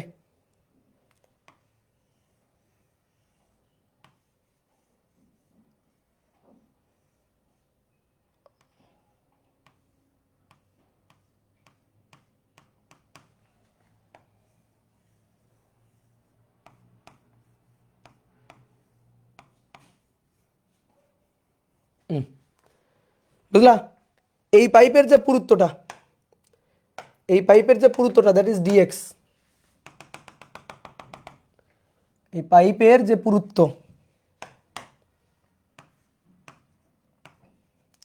এই পাইপের পুরুত্ব ডিএক্স, পাইপ অংশের ভর ডিএম, আর এখান থেকে এই যে দূরত্বটা দ্যাট ইজ এক্স। তাহলে বলো ভাইয়া পাইপের জড়তার ভ্রামক কত? পাইপের জড়তার ভ্রামকটা কত? এই পাইপ অংশের জড়তার ভ্রামকটা কত? তাহলে ডিএম ভরের পাইপের জড়তার ভ্রামক। পাইপ তো ঘূর্ণন অক্ষ থেকে সব বিন্দু দূরত্ব এক্স, পাইপের একটু আগে আমরা শিখলাম। তাহলে এম ভরের পাইপের জন্য, এম ভরের পাইপের জন্য ডিআই, তাহলে এটা হচ্ছে x square DM, x square DM, তাই তো? বলো। হ্যাঁ, তাহলে পাইপের জন্য এম আর স্কোয়ার, তো এর ভর কত? ডিএম। তাহলে এম আর স্কোয়ার, এম এর জায়গায় ডিএম আর এর জায়গায় এক্স, তাহলে পাইপ অংশের জড়তার ভ্রামক। ঠিক আছে, এবার আমরা পাইপ অংশের জন্য তো নিলাম, এখন আমি টোটালটা চাই, তাহলে আমার ইন্টিগ্রেশন করতে হবে। তো বলো তো এরকম কয়টা পাইপ আছে? বলো এরকম কয়টা পাইপ আছে? অনেকগুলো পাইপ, এখানে একটা পাইপ, এখানে একটা পাইপ, এখানে একটা পাইপ, এরকম অনেকগুলো পাইপ আছে। তাহলে কতগুলো পাইপ মিলে এই সিলিন্ডারটা তৈরি করছে বলো? কতগুলো পাইপ? অনেকগুলো পাইপ। দেখো একটু নিচে এঁকে রাখি, নিচে একটু তোমাকে পাইপ দেখায় রাখি। এ একটা পাইপ, এ একটা পাইপ, এই যে অনেকগুলো পাইপ, অনেকগুলো পাইপ নিয়ে এই সিলিন্ডারটা তৈরি করছে। তাহলে লিমিট এক্স ইকুয়াল টু 0 থেকে এক্স ইকুয়াল টু আর, এটা হচ্ছে এক্স এর লিমিট। দেখো যে পাইপটা এখানে আছে সেই পাইপটার জন্য এক্স 0, আর যে পাইপটা একেবারে প্রান্তে আছে তার জন্য এক্স আর। মানে আগে তুমি হিসাব করছো কিসের? আগে তুমি হিসাব করছো হচ্ছে চাকতির, এবার হিসাব করবা পাইপের। তাহলে আমি যদি জড়তার ভ্রামক আই চাই, টোটাল জড়তার ভ্রামক I, integration X square DM, limit 0 to R. এইবার ডিএম বের করতে হবে। ডিএম হচ্ছে এই পাইপের ভর। তাহলে একটা কাজ করো, এই পাইপটাকে এখান থেকে খুলে উঠাই নিয়ে আসো, বাইরে উঠাই নিয়ে আসো পাইপটাকে, পাইপ কিন্তু। এবার পাইপটাকে উঠাই নিয়ে এসে মাঝখান দিয়ে কাটো, পাইপটাকে উঠাই নিয়ে এসে মাঝখান দিয়ে কাটো। মাঝখান দিয়ে কাটার পরে দেখো তো এই পাইপটাকে দেখতে এরকম পাও কিনা। ধরো এটার হাইট হচ্ছে এইচ, হাইটটা হচ্ছে এইচ। তাহলে মাঝখান দিয়ে কেটে পাইপটাকে উঠাই নিয়ে আসার পরে দেখো তুমি এই পাইপটাকে এরকম দেখতে পাচ্ছ কিনা।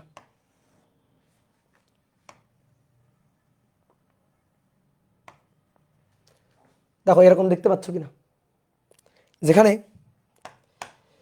এটা হচ্ছে ডিএক্স পুরুত্ব আর এটা হচ্ছে এইচ হাইট, ডিএক্স পুরুত্ব এইচ হাইট, আর এটা ছিল এক্স। তাহলে এটা যদি এক্স থাকে তাহলে দৈর্ঘ্যটা হয়ে গেছে 2 পাই এক্স। তাহলে এবার এর আয়তনটা বের করো, এর আয়তনটা বের করো, এর আয়তন বলো, এর আয়তনটা বের করো কত? দেখো এই যে পাইপ, কাগজটা দেখো, পাইপটা এখানে ছিল, মাঝখান থেকে কাটছি, কাটার পরে এরকম হয়ে গেছে এই। তাহলে আগে ছিল এরকম, তাহলে এরকম যখন ছিল তখন দেখো এটা হচ্ছে 2 পাই এক্স পরিধি, 2 পাই এক্স। তাহলে এই যে এটা 2 পাই এক্স, এটা হাইট এইচ, আর এই যে কাগজের পুরুত্বটুকুই তো ডিএক্স ছিল। তাহলে এর আয়তন কত? ঠিক আছে, আমি দেখো আবারও বলতেছি, এই যে পাইপ এখানে ছিল, পাইপটাকে উঠাই নিয়ে আসলাম, কাটলাম মাঝখান দিয়ে। তাহলে এইটা হচ্ছে 2 পাই এক্স পরিধি, এই যে এক্স, তাহলে 2 পাই এক্স ভেতরে 2 পাই এক্স, এই 2 পাই এক্স এটা হাইট এইচ, পুরুত্ব ডিএক্স। তাহলে এবার এর আয়তন দৈর্ঘ্য গুণ প্রস্থ গুণ উচ্চতা, তাহলে আয়তন ভলিউম ভি 2 পাই এক্স এইচ এবং ডিএক্স। তাহলে ঐকিক নিয়ম করে ভরটা বের করো। আসো এখানে ছোট্ট জায়গা হয়ে গেছে।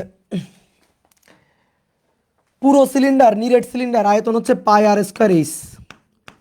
ঠিক আছে, দেখো লাঠির ছিল ভর নিয়ে হিসাব, চাকতির ছিল ক্ষেত্রফল নিয়ে হিসাব, নিরেট সিলিন্ডার আছে আয়তন নিয়ে হিসাব। তাহলে পাই আর স্কোয়ারের ভর হচ্ছে এম, পাই আর স্কোয়ার সিলিন্ডারের ভর এম, অতএব একক সিলিন্ডারের ভর M divided by pi R square H. অতএব এইটা 2πx h dx, dx কিন্তু একসাথে, ডি আর এক্স কিন্তু আবার আলাদা করিও না। তাহলে এটা হবে m divided by pi R square H 2πx h dx, বুঝলা? তাহলে পাই পাই কাটাকাটি গেল, পাই পাই কাটাকাটি গেল, দেখতে পাচ্ছ? তাহলে পাই আর পাই কাটাকাটি গেল, কি থাকলো বলো? পাই আর পাই কাটাকাটি গেলে কি থাকলো? একটু উপরে উঠি, 2m, 2m থাকলো, 2m এক্স এইচ, এইচ এইচেও কাটাকাটি গেল, তাহলে 2m এক্স, দেখো এইচ এইচ মরে গেল, কিন্তু এইচের উপর কিছু ডিপেন্ড করবে না, দেখো এইচ এইচ মরে গেছে। তাহলে 2m X DX divided by কি থাকলো নিচে আর স্কোয়ার, নিচে থাকলো R square, 2m X DX divided by R square, that is DM, that is my DM. এবার হিসাব, বাকিটা এবার হিসাব। তাহলে X square DM 2m x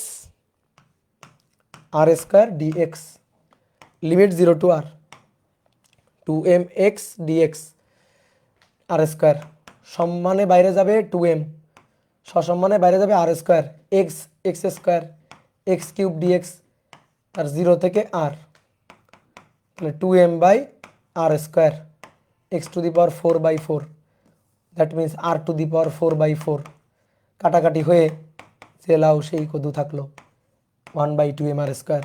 এত কষ্ট করে বের করলাম জড়তার ভ্রামক, হলো চাকতির জড়তার ভ্রামক 1/2m আর স্কোয়ার। এই দুঃখের কি বলো শেষ আছে? বলো, এই দুঃখের এই কষ্টের কি কোনো শেষ আছে? এভাবেই একটা সরু দণ্ড দেখতে দেখতে সিলিন্ডার হয়ে গেল। হ্যাঁ,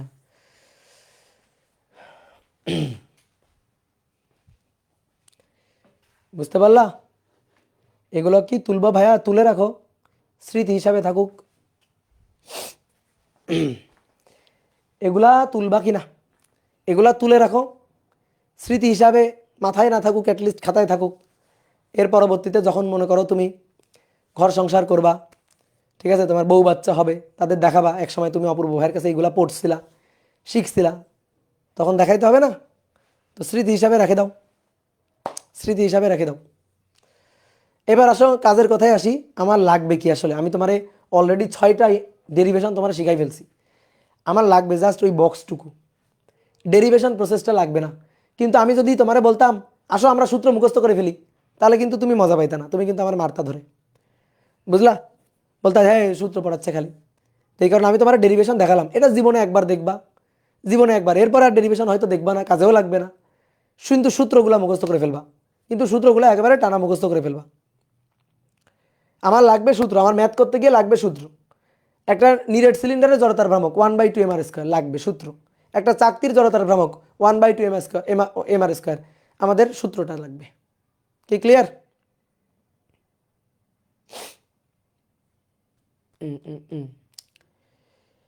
তাহলে এবার শোনো, আর আর একটা জিনিস তোমাদের একটু বলি, সেটা হচ্ছে 7 নম্বর। এই ডেরিভেশনটা আমি তোমাদের করাবো না, জাস্ট লিখে দিচ্ছি। এটা হচ্ছে একটা নিরেট গোলকের জড়তার ভ্রামক, এটা লাগে বাট আমাদের বইতে ডেরিভেশন নাই। নিরেট গোলকের জড়তার ভ্রামক, নিরেট গোলকের জড়তার ভ্রামক, একটা নিরেট গোলক।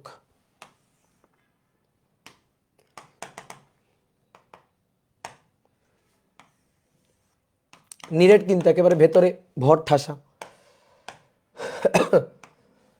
এটা হচ্ছে ঘূর্ণনক্ষ, এই ঘূর্ণনক্ষের সাপেক্ষে ঘুরবে জড়তার ভ্রামক, এটা ব্যাসার্ধ আর।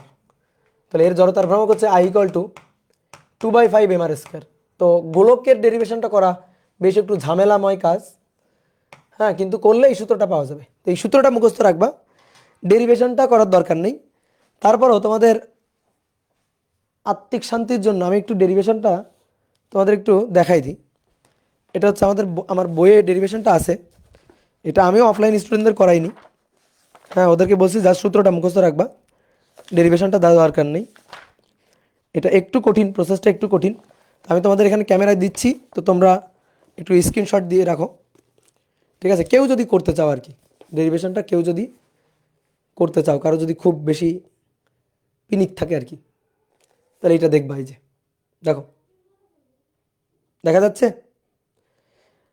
আপনার বই কিভাবে পাবো? আমার বই পাওয়ার দরকার নাই। আমার বইয়ে যা আছে তার চেয়ে তোমাদের বেশি পড়াই দিছি, বুঝছো? আমার বইয়ে তেমন কিছুই নাই।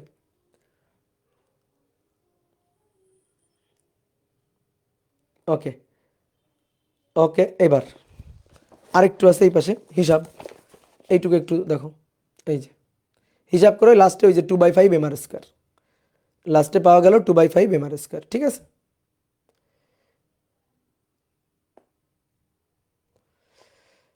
ওকে, এই তাহলে ডেরিভেশনটা যদি দেখতে চাও এখান থেকে একটু দেখে নিবা। তাহলে আজকে এই পর্যন্ত।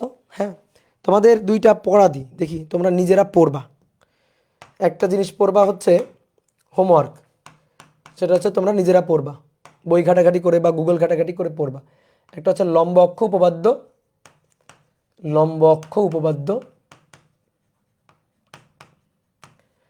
আর একটা হচ্ছে সমান্তরাল অক্ষ উপপাদ্য। এই দুইটা জিনিস, সমান্তরাল অক্ষ উপপাদ্য, এই দুইটা একটু পড়ে আসবা, ঠিক আছে? বোঝার দরকার নেই, জাস্ট বই দেখে বা গুগল ঘেটে যেখান থেকে পারো জাস্ট একটু পড়ে আসবা, বাট বোঝার দরকার নেই, আমি ক্লাসে বুঝাই দিব, কিন্তু জাস্ট পড়বা একবার। ওকে, তাহলে আমরা কিন্তু অনেক দূর আগাই গেছি অলরেডি, ঠিক আছে? অনেক দূর আগাই গেছি, জড়তার ভ্রামক পার্টটা শেষ হয়ে গেলে কিন্তু ধাপাধাপ সব শেষ হয়ে যাবে। তাহলে আজকে এই পর্যন্ত থাকুক, ঠিক আছে?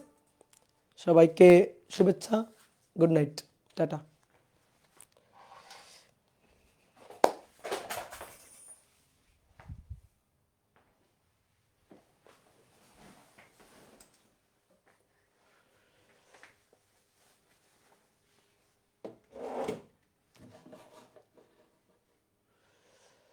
ভাইয়া অক্ষ উপপাদ্য লম্বাংশ উপপাদ্য একই? ভাইয়া লম্বা অক্ষ উপপাদ্য আর লম্বাংশ উপপাদ্য একই? না না না না, একই না দাদা, অনেক ম্যাথ সম্পূর্ণ উঠাতে পারি না, যদি লেকচার শিট দিয়ে দেন। হ্যাঁ, লেকচার শিট তো দিয়ে দিছি। ও সরি, আগের দিনে লেকচার শিটটা দিয়ে দিচ্ছি, আজকে দিয়ে দিচ্ছি।